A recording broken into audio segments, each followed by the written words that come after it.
Hello, good afternoon. Good afternoon, ma'am. Good afternoon. Good afternoon, ma'am.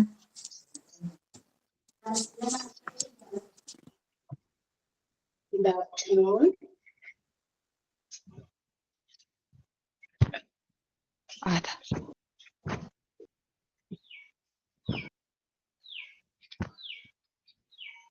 Good afternoon, ma'am. Good afternoon. Good afternoon.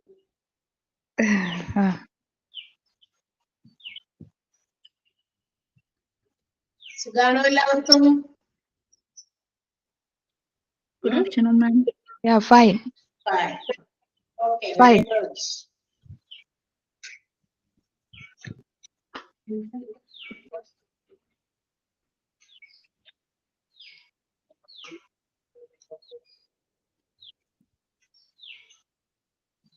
Join ചെയ്തുകൊണ്ടിരിക്കുന്നേ ഉള്ളൂ.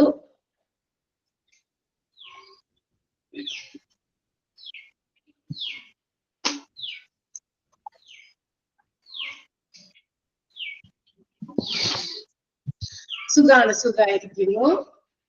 Going good, everything കുഴപ്പമൊന്നുമില്ല.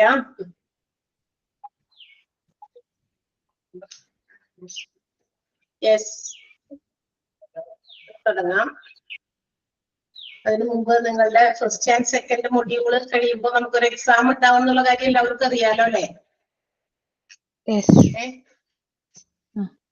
Okay. First മൊഡ്യൂളിലെ ടീച്ചേഴ്സിന്റെ എല്ലാവരും തീർന്നോ?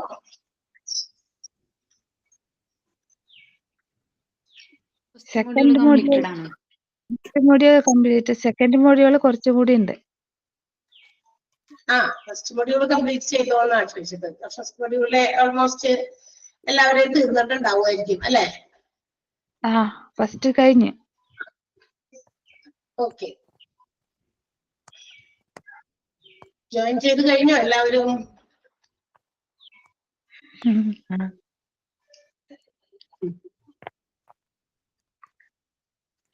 നമ്മൾ എടുക്കുന്ന chapter ഏതാ?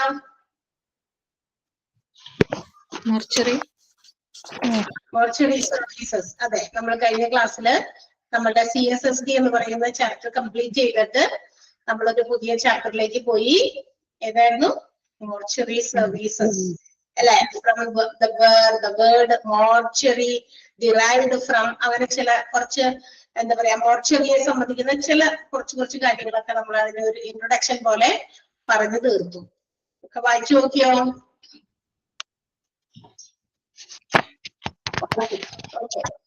Mortuary എന്ന് പറയുന്ന വേർഡ് മോർഗ് എന്ന് പറയുന്ന വേർഡിൽ നിന്നുണ്ടായതാണ്. എന്താ പറയാ, മോർഗ് എന്ന് പറയുന്നത് രണ്ട് രീതിയിലും അമേരിക്കൻ, ബ്രിട്ടീഷ്, ഇംഗ്ലീഷിലൊക്കെ ഉപയോഗിക്കുന്നുണ്ട്. അപ്പൊ എന്താണ് മോർച്ചറി എന്ന് പറയുന്നത്? മോർച്ചറി എന്ന് പറയുന്നത് ഒരു എന്താ പറയാ, it's a place where the dead bodies are kept temporarily. ഫ്യൂണറലിനൊക്കെ മുമ്പ് കുറച്ച് എന്താ പറയാ താൽക്കാലികമായിട്ട് മാത്രം ഡെഡ് ബോഡീസ് സൂക്ഷിക്കുന്ന ഒരു പ്ലേസ്. അതിനെയാണ് നമ്മള് എന്താ പറയാ സിമ്പിൾ ലാംഗ്വേജ് നമ്മൾ അങ്ങനെ ഉപയോഗിക്കുകയാണെങ്കിൽ അങ്ങനെയാണ് പറയുക അല്ലെ? മോർച്ചറി എന്ന് പറയുന്ന പ്ലേസ്. അതിനെ സംബന്ധിക്കുന്ന 2-3 കാര്യങ്ങൾ നമ്മള് സെന്റൻസ് ആയിട്ട് പറഞ്ഞിരുന്നു. അതിന്റെ ഒരു ഇൻട്രൊഡക്ഷൻ പോലെ. ചാപ്റ്റർ നമ്പർ നമ്പർ അറിയോ? Number 10. Number 10. Okay. Thank you. 58. Page 58. Okay. ചാപ്റ്ററിന്റെ അല്ല, ഒരു പേജിന്റെ ബാക്കിൽ കിടക്കുകയാണ്. നമ്മൾ ഇവിടെ പ്രസന്റ് ചെയ്തിരിക്കുന്ന അതിനകത്ത് ഒരെണ്ണത്തിന്റെ ബാക്കിൽ കിടക്കുന്നതുകൊണ്ടാണ് ഒരു ഇച്ചിരി കണ്ടുപിടിക്കാൻ ബുദ്ധിമുട്ടിയത്. ഓക്കെ, അപ്പൊ നമ്മൾ ഫസ്റ്റ് പാരഗ്രാഫ് ഒരു first introduction of mortuary services എന്ന് പറയുന്ന ചാപ്റ്ററിന്റെ കുറച്ച് കാര്യങ്ങളൊക്കെ കണ്ടു അല്ലെ? എന്താണ് what is the purpose of temporary keeping such dead bodies? എന്തിനാ താൽക്കാലികമായിട്ടാണെങ്കിലും ഇങ്ങനെ ഡെഡ് ബോഡീസ് നമ്മൾ കീപ്പ് ചെയ്യുന്നതിന്റെ പല ആവശ്യങ്ങളുണ്ട് അല്ലെ? For investigation purpose, for identification purpose അല്ലെ? ഇപ്പൊ എവിടെയെങ്കിലൊക്കെ വഴിയിലൊക്കെ മരിച്ചു കിടക്കുന്ന ആരാണെന്ന് ഐഡന്റിഫൈ ചെയ്യാൻ അതിന്റെ റിലേറ്റീവ്സും മറ്റാരെങ്കിലും ഒക്കെ ചിലപ്പോൾ നമുക്ക് കോണ്ടാക്ട് ചെയ്ത് പല മീഡിയാസിലൂടെ അത് ആളുകളിലേക്ക് അറിയിച്ച് അവർ വന്നത് ഐഡന്റിഫൈ ചെയ്യാനൊക്കെ സമയമെടുക്കും.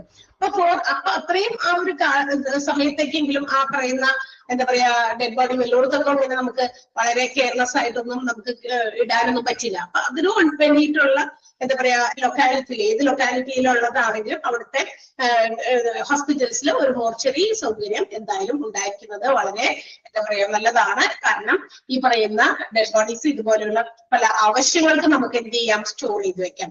സയന്റിഫിക് ഇൻവെസ്റ്റിഗേഷൻസ് നടത്താനും ഒക്കെ നമുക്ക് എന്താ പറയാ ഡെഡ് ബോഡീസ് ഇങ്ങനെ സ്റ്റോർ ചെയ്യേണ്ടി വരുന്നുണ്ട്. സോ അതൊക്കെ നമ്മൾ ഒരു ഇൻട്രൊഡക്ഷൻ പോലെ ഫസ്റ്റ് നമ്മൾ പറഞ്ഞു കഴിഞ്ഞു അല്ലെ. ഇനി what is the need for mortuary, എന്താണ് മോർച്ചറി വേണം എന്നുള്ളതിന്റെ ആവശ്യം എന്താണ്? അതുപോലെ നമുക്കറിയാം ഹോസ്പിറ്റലിൽ there should be a suitable administration and also provisions for a mortuary in a dubious place. കുറച്ച് എന്താ പറയാ ഭയങ്കരമായിട്ട് എല്ലാവരും ചെല്ലുന്ന ഒരു സ്ഥലമോ ഒരു പാത്വേ ഒരു വഴിയിലോ അല്ലെങ്കിൽ എന്താ പറയാ പല ഡിപ്പാർട്ട്മെന്റുകളുമായിട്ട് കണക്ട് ചെയ്യുന്ന പ്രദേശത്തൊന്നും ആയിരിക്കില്ല നമ്മുടെ മോർച്ചറീസ് എന്താ പറയാ എസ്റ്റാബ്ലിഷ് ചെയ്യുക.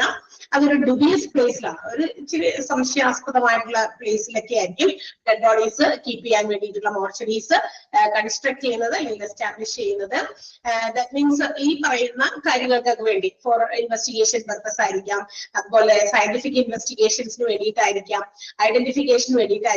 ആ ഒരു പർപ്പസ് കംപ്ലീറ്റ് ചെയ്യുന്നത് വരെ in order to find out what is the cause of death അല്ലെ, എന്താണ് മരണത്തിന്റെ കാരണം. എല്ലാ മരണങ്ങളും ചിലപ്പോ സ്വാഭാവികമായിട്ടുള്ളതായിരിക്കില്ല. അപ്പൊ അതിന് ഏതെങ്കിലും തരത്തിലുള്ള ലീഗൽ പ്രൊസീജിയേഴ്സ് ഒക്കെ നമുക്ക് ഉണ്ടെങ്കിൽ തീർച്ചയായിട്ടും അതിനെക്കുറിച്ച് കുറെ കാര്യങ്ങൾ ഇൻവെസ്റ്റിഗേറ്റ് ചെയ്യേണ്ടി വരും. അപ്പൊ അതുവരെയൊക്കെ സൂക്ഷിക്കാൻ വേണ്ടി വരുന്ന ഒരു സ്ഥലമാണ്. അത് ഒരു ഹോസ്പിറ്റൽ അഡ്മിനിസ്ട്രേഷനിൽ നിർബന്ധമായിട്ടും അത് ഉണ്ടായിരിക്കണം. ഹോസ്പിറ്റൽ അഡ്മിനിസ്ട്രേഷൻ നടത്തുന്ന സമയത്ത് അല്ലെങ്കിൽ അത്തരം കാര്യങ്ങൾ ഹോസ്പിറ്റൽസിനെ കുറിച്ച് പലതും ഡിസൈൻ ചെയ്യുമ്പോൾ they have to think about a hospital mortuary. ഒരു ഹോസ്പിറ്റൽ മോർച്ചറിയെ കുറിച്ചിട്ടും ചിന്തിക്കേണ്ടതൊക്കെ വളരെ അത്യാവശ്യമാണ്.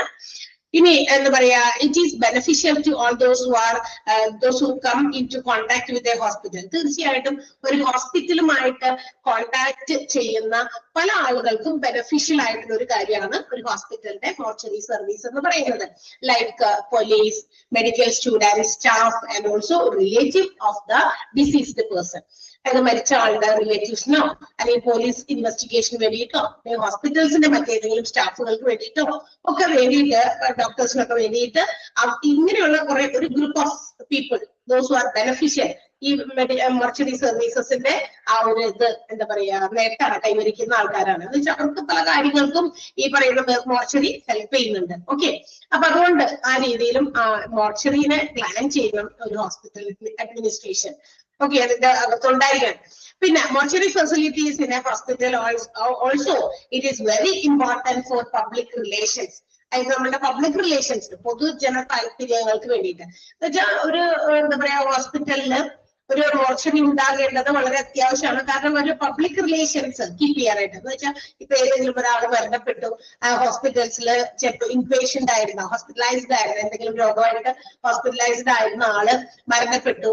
ആ മരിച്ച ആളെ അപ്പൊ തന്നെ നമുക്ക് അവിടുന്ന് ചിലപ്പോ മാറ്റാനായിട്ട് പെട്ടെന്ന് പറ്റിയെന്ന് വരില്ല. കുറച്ച് ചിലപ്പോ സമയമെടുത്ത് ചിലപ്പോ ആളുടെ റിലേറ്റീവ്സ് ഒക്കെ വന്ന് ചിലപ്പോ ആളുടെ ഈ ആളുമായിട്ട് ബന്ധപ്പെട്ട ആരും തന്നെ നാട്ടിലൊന്നും ഇല്ല. അപ്പൊ കുറച്ച് സമയമൊക്കെ എടുക്കും അല്ലെ. അപ്പൊ ഒരു പബ്ലിക് റിലേഷൻസിന്റെ ഒരു കെയർ ഓഫിലും എന്ന് വെച്ചാൽ ഒരു പൊതുജനങ്ങളുടെ ചില കാര്യങ്ങൾക്ക് വേണ്ടിയിട്ടും നമുക്ക് ഹോസ്പിറ്റൽസിൽ ഒരു മോർച്ചറി ഇറ്റ്സ് വെരി മാൻഡേറ്ററി, അത് നെസസറി ആണ്. അതൊക്കെ നമുക്കറിയാം. ഇതൊക്കെ നമുക്ക് എന്താ പറയാ ലോജിക്കായിട്ട് ചിന്തിച്ചാലും അറിയാൻ പറ്റും. ഒരു പ്രദേശത്ത് ഒരു ഹോസ്പിറ്റലിനകത്ത് ഒരു മോർച്ചറി ഇല്ലെങ്കിൽ ഇഫ് സംതിങ് ഹാപ്പൻസ്, ഇതുപോലെയുള്ള ചില കാര്യങ്ങൾ സംഭവിച്ചു കഴിഞ്ഞാൽ എവിടെയാണ് കൊണ്ടുപോയി സ്റ്റോർ ചെയ്യാം? നമ്മുടെ വീടുകളോ അല്ലെങ്കിൽ നമ്മൾ ആരെങ്കിലും തന്നെ ഇതുമായിട്ട് ഒരു ബന്ധമില്ലാത്ത ആൾക്കാരൊന്നും എന്താ പറയാ അവര് സമ്മതിക്കില്ല അല്ലെ, ഇത് ഇവിടെ ഇരിക്കട്ടെ അല്ലെങ്കിൽ അവിടെ കിടക്കട്ടെ എന്നൊക്കെ പറഞ്ഞ ആളുകൾ സമ്മതിക്കില്ല. അപ്പൊ അതൊക്കെ കൂടി കൺസിഡർ ചെയ്തിട്ടാണ് അക്കോർഡിംഗ് ടു ലോ നിയമപരമായിട്ടൊക്കെ ചില കാര്യങ്ങളൊക്കെ ഉണ്ട് അതുമായി ബന്ധപ്പെട്ട്. So in order to satisfy all these things ഇതെല്ലാം തന്നെ സംതൃപ്തമാക്കുന്ന രീതിയിൽ പബ്ലിക് റിലേഷൻസും കീപ്പ് ചെയ്യുന്ന രീതിയിൽ പല കാര്യങ്ങളുടെ ആവശ്യത്തിന് വേണ്ടിയിട്ടും ഒക്കെ ഒരു ഹോസ്പിറ്റൽ മോർച്ചറി അത്യാവശ്യമാണ് എന്നാണ് പറയുക അല്ലെ.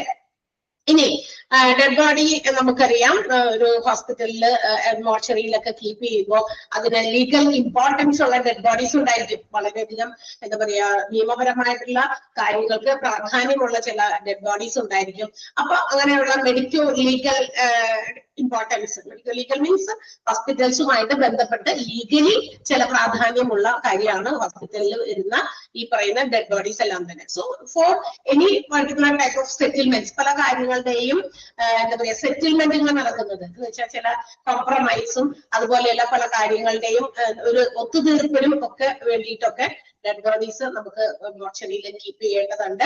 So the establishment and management of mortuary is very important in every hospital. തീർച്ചയായിട്ടും എല്ലാ ഹോസ്പിറ്റൽസിലും ഒരു മോർച്ചറി മാനേജ്മെന്റ് അല്ലെങ്കിൽ ഒരു മോർച്ചറി എസ്റ്റാബ്ലിഷ്മെന്റ് വളരെ അത്യാവശ്യമാണ്. ക്ലിയർ ആയോ? മനസ്സിലായോ ആ പോയിന്റുകള്?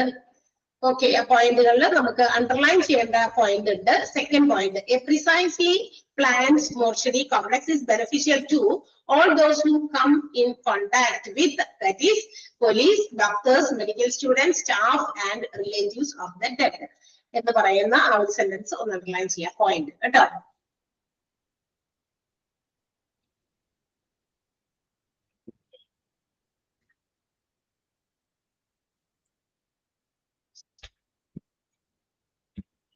എന്റെ മുകളില് രണ്ട് മൂന്ന് പോയിന്റ് ഉള്ളതിൽ നമ്മൾ അണ്ടർലൈൻ ചെയ്താൽ കഴിഞ്ഞ ദിവസം പറഞ്ഞതല്ലേ, മോർച്ചറി സർവീസ് എന്ന് പറഞ്ഞ ചാപ്റ്റർ തുടങ്ങിയപ്പോ ഇൻട്രൊഡക്ഷനില് 3 പോയിന്റുകൾ കൊടുത്തിരുന്നു, അതിൽ അണ്ടർലൈൻ ചെയ്യാൻ പറഞ്ഞതാണല്ലോ. Okay, yes. ഇനി function of mortuary service. Mortuary സർവീസിന്റെ പ്രധാനപ്പെട്ട ഫങ്ഷൻസ് എന്തൊക്കെയാണ് ഈ മോർച്ചറി സേവനങ്ങൾ നൽകുന്നത്? See, first of all, it is to conserve the dead body. നമുക്ക് ഡെഡ് ബോഡീസിനെ പ്രിസർവ് ചെയ്യാൻ കാരണം നമ്മളുടെ എന്താ പറയാ സാധാ ഒരു മനുഷ്യൻ മരിച്ചു കഴിഞ്ഞാൽ ഒരു സാധാരണ അറ്റ്മോസ്ഫിയറിക് ടെമ്പറേച്ചറിലൊക്കെ കീപ്പ് ചെയ്താൽ ഇറ്റ് ബിക്കംസ് ഡീകേ അല്ലെ, അത് ഇങ്ങനെ അഴുകാൻ സാധ്യതകൾ കൂടുതലാണ്. ഇപ്പോ ചില കാര്യങ്ങൾക്ക് വേണ്ടി പഠനത്തിന് വേണ്ടിയിട്ടായിരിക്കാം, അതുപോലെ തന്നെ മെഡിക്കൽ ലീഗൽ കേസസ്, അതായത് നിയമപരമായിട്ടുള്ള ചില കാര്യങ്ങൾക്കൊക്കെ വേണ്ടിയിട്ടായിരിക്കാം, അല്ലെങ്കിൽ എന്താ പറയാ റിസർച്ചിന് വേണ്ടിയിട്ടായിരിക്കാം, അതുപോലെ തന്നെ ഐഡന്റിഫൈ ചെയ്യാനൊക്കെ വേണ്ടിയിട്ടൊക്കെ ഉള്ള ഡെഡ് ബോഡീസ് നമ്മൾ ഇതിനെ കൺസർവ് ചെയ്ത് വെച്ചില്ല എങ്കിൽ ഇറ്റ് ബിക്കംസ് ഡീകേ അല്ലെ, അത് ഇങ്ങനെ ഡീകേ ചെയ്യാനായിട്ടുള്ള സാധ്യതകൾ കൂടുതലാണ്. അപ്പോൾ ആ ഒരു ഡിസീസ്ഡ് പേഴ്സന്റെ അല്ലെങ്കിൽ മരിച്ചുപോയ ആളുകളെ മറ്റ് ഫോർമാലിറ്റീസിലേക്ക് നമ്മൾ കൊടുക്കുന്നതിന് മുമ്പ് it have to be conserve. തീർച്ചയായിട്ടും നമുക്ക് കൺസർവ് ചെയ്ത് വെക്കണം. അപ്പൊ ആദ്യത്തെ function of mortuary is to conserve the dead body till the formalities are handed over. എന്ത് ഫോർമാലിറ്റീസും ആ ഡെഡ് ബോഡിയുമായിട്ടുണ്ടോ അതെല്ലാം കംപ്ലീറ്റ് ചെയ്യുന്നത് വരെ ഡെഡ് ബോഡീസ് എന്ത് ചെയ്യുക, കൺസർവ് ചെയ്യുക എന്നതാണ് മോർച്ചറിയുടെ ഏറ്റവും പ്രാഥമികമായിട്ടുള്ള ഫംഗ്ഷൻ, ഏറ്റവും ഇമ്പോർട്ടന്റ് ആയിട്ടുള്ള പ്രൈമറി ഫംഗ്ഷൻ എന്ന് പറയുന്നത്. ക്ലിയർ ആയോ? ഫസ്റ്റ് സെന്റൻസ് മനസ്സിലായോ? ഒന്നാമത്തെ. Okay. Ini these dead bodies which is not claimed by the relatives. അതായത് നമ്മളുടെ ഈ ഡെഡ് ബോഡീസ് അപ്പൊ ഇങ്ങനെ സൂക്ഷിച്ചു വെക്കുമല്ലോ, നമ്മൾ പറഞ്ഞില്ലേ. അപ്പൊ ചിലപ്പോ വല്ലയിടത്തൊക്കെ കിടന്ന് മരിച്ച ആളുകളുടെ ഡെഡ് ബോഡീസ് ഒക്കെ ആയിരിക്കാം. അത് ആളുകള് റിലേറ്റീവ്സ് ആരെങ്കിലും വന്ന് തങ്ങളുടെ ആളാണ് അല്ലെങ്കിൽ നമുക്കറിയുന്ന ആളാണ്, നമ്മളുടെ വേണ്ടപ്പെട്ട ആളാണെന്ന് മനസ്സിലാക്കുന്നിടത്തോളം വരെ നമ്മൾ ഇത് കൺസർവ് ചെയ്ത് വെക്കണം. പക്ഷെ ഇത് എപ്പോഴാണ്, എത്ര വരെ ഇങ്ങനെ കൺസർവ് ചെയ്ത് വെക്കണം എന്നുള്ളതിനെ കുറിച്ച് നമുക്ക് ഒരു സംശയം ഉണ്ടായിരിക്കും. അപ്പൊ ഫൈനൽ ഡിസ്പോസല് നമ്മൾ ഈ പറയുന്ന റിലേറ്റീവ്സ് ആരെങ്കിലും വന്ന് ഡെഡ് ബോഡി കൊണ്ടുപോകുമ്പോഴാണ്, അത് ക്ലെയിം ചെയ്ത് കൊണ്ടുപോകുമ്പോഴാണ് എന്ത് ചെയ്യുന്നത്, അത്തരം ഡെഡ് ബോഡീസ് ഒക്കെ ഹാൻഡ് ഓവർ ചെയ്യുന്നത്. പക്ഷേ ഇനി ഇങ്ങനെ if it is not claimed by any one, ഈ പറയുന്ന ഡെഡ് ബോഡീസ് ആരും തന്നെ ക്ലെയിം ചെയ്യാതെ ഇങ്ങനെ ഇരിക്കുന്ന ഡെഡ് ബോഡീസ് ഉണ്ടെങ്കിൽ ഇറ്റ് ഷുഡ് ബി അങ്ങനെയുള്ള ഡെഡ് ബോഡീസ് എന്ത് ചെയ്യണം, ക്ലെയിം ചെയ്യുന്നത് 72 മണിക്കൂറുകൾ, അതായത് 72 അവേഴ്സ് വരെ എന്ത് ചെയ്യാം, അത് അവർക്ക് കീപ്പ് ചെയ്യാം. ആഫ്റ്റർ ദാറ്റ് ഇനി 72 മണിക്കൂർ കഴിഞ്ഞിട്ടും ആരും ക്ലെയിം ചെയ്യാൻ വന്നില്ല എങ്കിൽ ആ dead bodies according to the policy, നിയമപരമായിട്ടുള്ള അവരുടെ പോളിസി, ഹോസ്പിറ്റലിന്റെ പോളിസിയും അതുപോലെ തന്നെ ആസ് പെർ ലോ നിയമപരമായിട്ടുള്ള കാര്യങ്ങളും ഒക്കെ അടിസ്ഥാനമാക്കി എന്താണോ ചെയ്യേണ്ടതെന്ന് വെച്ചാൽ അത് കഴിഞ്ഞിട്ടേ ചെയ്യാൻ പാടുള്ളൂ.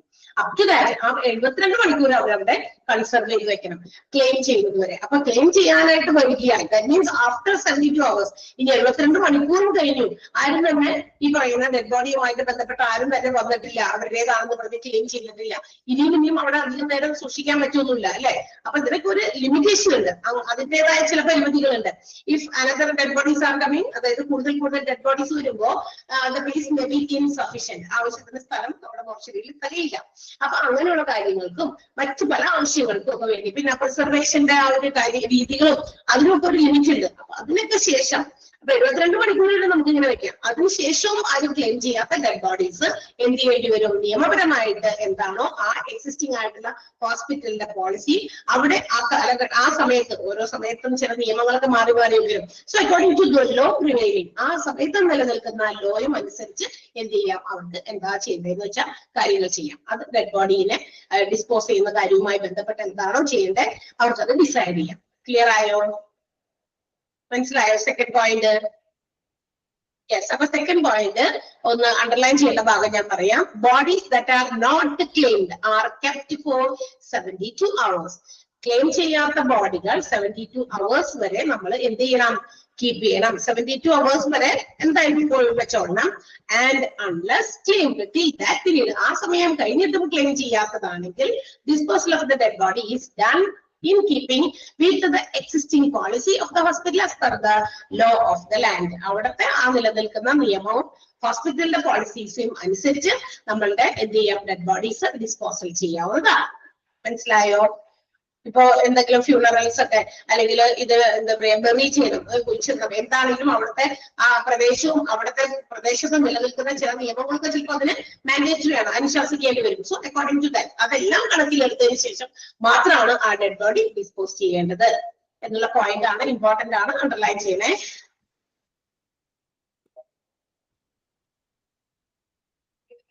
അപ്പോ ഈ ഡെഡ് ബോഡീസ് റിസീവ് ചെയ്യണം, സ്റ്റോർ ചെയ്യണം എന്നുണ്ടെങ്കിൽ അതിന് തീർച്ചയായിട്ടും പോസ്റ്റ്മോർട്ടം എക്സാമിനേഷൻ അത്യാവശ്യമാണ്, അല്ലെ? അപ്പൊ ഡെഡ് ബോഡീസ് നമ്മുടെ മോർച്ചറിയിലൊക്കെ സൂക്ഷിക്കുന്ന ഡെഡ് ബോഡീസ് ഇന്ന് മറ്റു രീതിയിലും, അതായത് ചിലപ്പോ എന്താ പറയാ അത് മൊബൈൽ ആയിട്ടുള്ള ചില ഇതാണ് എന്താ പറയാ കണ്ടെയ്നേഴ്സ് ആണ് നമുക്ക് മൂവ് ചെയ്യാൻ പറ്റുന്നത്. നമ്മുടെ വീടുകളിൽ ആരെങ്കിലും ഒക്കെ മരിച്ചിട്ട് ഹോസ്പിറ്റലായിട്ട് മരിച്ച പ്രായമുള്ളവരൊക്കെ അവരുടെയൊക്കെ ആരെങ്കിലും ഒക്കെ പുറത്തൊക്കെ ഉണ്ടെങ്കിൽ അവർ വരാൻ വേണ്ടി കാത്തിരിക്കും, അല്ലെ? അപ്പൊ ആ രീതിയിൽ അങ്ങനത്തെ അതിന് വേണ്ടിയിട്ട് നമുക്ക് സ്റ്റോർ ചെയ്ത് വെക്കുന്നുണ്ട്. യൂഷ്വലി ഡെഡ് ബോഡീസ് നമ്മളുടെ മോർച്ചറിയിൽ കീപ്പ് ചെയ്യുന്ന dead bodies require postmortem examination. Postmortem examination പരിശോധനയൊക്കെ പൂർത്തിയാക്കിയ ഡെഡ് ബോഡീസ് ഒക്കെയാണ് സ്വീകരിക്കുന്നതും സ്റ്റോർ ചെയ്യുന്നതും എന്നുള്ള കാര്യം നമുക്കറിയണം. കാരണം ഇതൊക്കെ ഹോസ്പിറ്റൽ അഡ്മിനിസ്ട്രേറ്റർ എന്ന രീതിയിൽ നമ്മൾ ഇതൊക്കെ അറിഞ്ഞിരിക്കേണ്ടതാണ്. കാരണം എന്താ പറയാ ഈ പറയുന്ന കാര്യങ്ങളാണ് കൃത്യമായി നടക്കുന്നുണ്ടോ? ഇത് ഫങ്ഷനിങ് ഓഫ് എ മോർച്ചറി, മോർച്ചറിയിൽ നടക്കേണ്ടതായിട്ടുള്ള കാര്യങ്ങള് കൃത്യതയോടെ അതൊക്കെ നടക്കുന്നുണ്ടോന്നും നമ്മൾ നോക്കണ്ടേ? കാരണം we are the people those who are responsible to coordinate, schedule, direct each and every activities of a hospital. ഒരു ഹോസ്പിറ്റലിന്റേതായ എല്ലാ കാര്യങ്ങളും നോക്കി നടത്താൻ, കൺട്രോൾ ചെയ്യാൻ, കോർഡിനേറ്റ് ചെയ്യാൻ, സ്കെഡ്യൂൾ ചെയ്യാൻ, അല്ലെ? എല്ലാ കാര്യങ്ങളും നോക്കിയെടുക്കേണ്ടവരാണല്ലോ ഹോസ്പിറ്റൽ അഡ്മിനിസ്ട്രേറ്റർ. അപ്പൊ ആ ഒരു നിലയ്ക്ക് ഇതൊക്കെ നമ്മൾ അറിഞ്ഞിരിക്കണം. ക്ലിയർ ആയോ? മനസ്സിലായോ point? Then to conduct medico legal postmortem work. ഇനിയിപ്പോ നമ്മുടെ ഡെഡ് ബോഡീസ് ഇവിടെ മോർച്ചറിയിൽ സൂക്ഷിക്കണമെങ്കിൽ അതിന്റെ മെഡിക്കോ ലീഗൽ ആയിട്ട് ലീഗലി എന്തൊക്കെയാണോ അതിന് വേണ്ട കാര്യങ്ങൾ അതിന്റെ പോസ്റ്റ്മോർട്ടം വർക്കുകൾ മറ്റുമൊക്കെ കൃത്യമായിട്ട് ലീഗലി തന്നെ കണ്ടക്ട് ചെയ്യണം. അങ്ങനെയുള്ള ഡെഡ് ബോഡീസ് ആണ് നമ്മുടെ മോർച്ചറിയിൽ കീപ്പ് ചെയ്യുന്നത്. Then also to provide teaching programmes, അതായത് നമ്മളുടെ പഠിക്കുന്ന കുട്ടികൾക്ക് അവിടുത്തെ എന്താ പറയാ പഠിക്കാൻ വേണ്ടി വരുന്ന കുട്ടികളുണ്ടല്ലോ, അതായത് നമുക്കറിയാം ഇന്ന് മിക്ക ഹോസ്പിറ്റൽസിലും പല കാര്യങ്ങൾക്കും പഠന വിധേയമാകുന്ന കുട്ടികളുണ്ട്. അതായത് നഴ്സിംഗ് ആയിക്കോട്ടെ, പാരാമെഡിക്കൽ കോഴ്സസ് ആയിക്കോട്ടെ, അങ്ങനത്തെയുള്ള കാര്യങ്ങൾ, അല്ലെങ്കിൽ നമുക്കറിയാം ഡോക്ടേഴ്സ് ആകാൻ പഠിക്കുന്നത്. അപ്പൊ അതിനൊക്കെ അവർക്ക് പഠിക്കേണ്ടതുണ്ട്. അപ്പൊ ഈ പറയുന്ന പ്രോഗ്രാമുകൾ നമ്മുടെ ഹോസ്പിറ്റൽസിലും മോർച്ചറിയിലൊക്കെ വെച്ചിട്ട് പല പ്രോഗ്രാമുകളും ഇവർക്ക് എന്താ പറയാ കണ്ടക്ട് ചെയ്യപ്പെടുന്നുണ്ട് ഇത്തരം പഠന വിധേയമാക്കാൻ വേണ്ടിയിട്ട്. അപ്പൊ അതും ഈ പറയുന്ന മോർച്ചറിയുടെ ഒരു ഫംഗ്ഷൻ തന്നെയാണ്. മോർച്ചറിയിൽ സൂക്ഷിക്കുന്ന ബോഡീസ് ഒക്കെ വെച്ചിട്ട് പഠിക്കാൻ ഒക്കെ പല കാര്യങ്ങൾക്കൊക്കെ വേണ്ടി ഉപയോഗിക്കുന്നുണ്ട്. അപ്പൊ അതുകൊണ്ട് ആ ഒരു പർപ്പസിനും നമ്മുടെ മോർച്ചറി ഹെൽപ്പ് ചെയ്യുന്നുണ്ട്. പിന്നെ നമ്മളുടെ മോർച്ചറി ഈസ് അതായത് ഡെഡ് ബോഡീസ് കീപ്പ് ചെയ്യുന്ന ആ ഒരു രീതി അനുസരിച്ച് mortuaries are classified as non medical, legal and medico legal. നമ്മളുടെ മോർച്ചറിയിൽ കീപ്പ് ചെയ്യുന്ന ഡെഡ് ബോഡിയുടെ ടൈപ്പ് അനുസരിച്ച് എന്ത് ടൈപ്പ് ഓഫ് ഡെഡ് ബോഡീസ് ആണോ ആ ടൈപ്പ് ഓഫ് ഡെഡ് ബോഡീസിന്റെ ബേസിസിൽ mortuaries are classified into two രണ്ടായിട്ട് തരംതിരിച്ചിട്ടുണ്ട്. നോൺ മെഡിക്കൽ, ലീഗൽ ആയിട്ടുള്ള dead bodies, non medico legal mortuary, അതുപോലെ തന്നെ മെഡിക്കോ ലീഗൽ മോർച്ചറി രണ്ടായിട്ടാണ് ക്ലാസിഫൈ ചെയ്തിരിക്കുന്നത് കേട്ടോ. അത് ഒന്ന് അണ്ടർലൈൻ ചെയ്യണം. The types of dead body preserved in the mortuary can be classified as non medico legal and medico legal. ഇങ്ങനെ രണ്ട് രീതിയിലുള്ള ഡെഡ് ബോഡീസ് ആണ് നമ്മൾ മോർച്ചറിയിൽ കീപ്പ് ചെയ്യുന്നത്.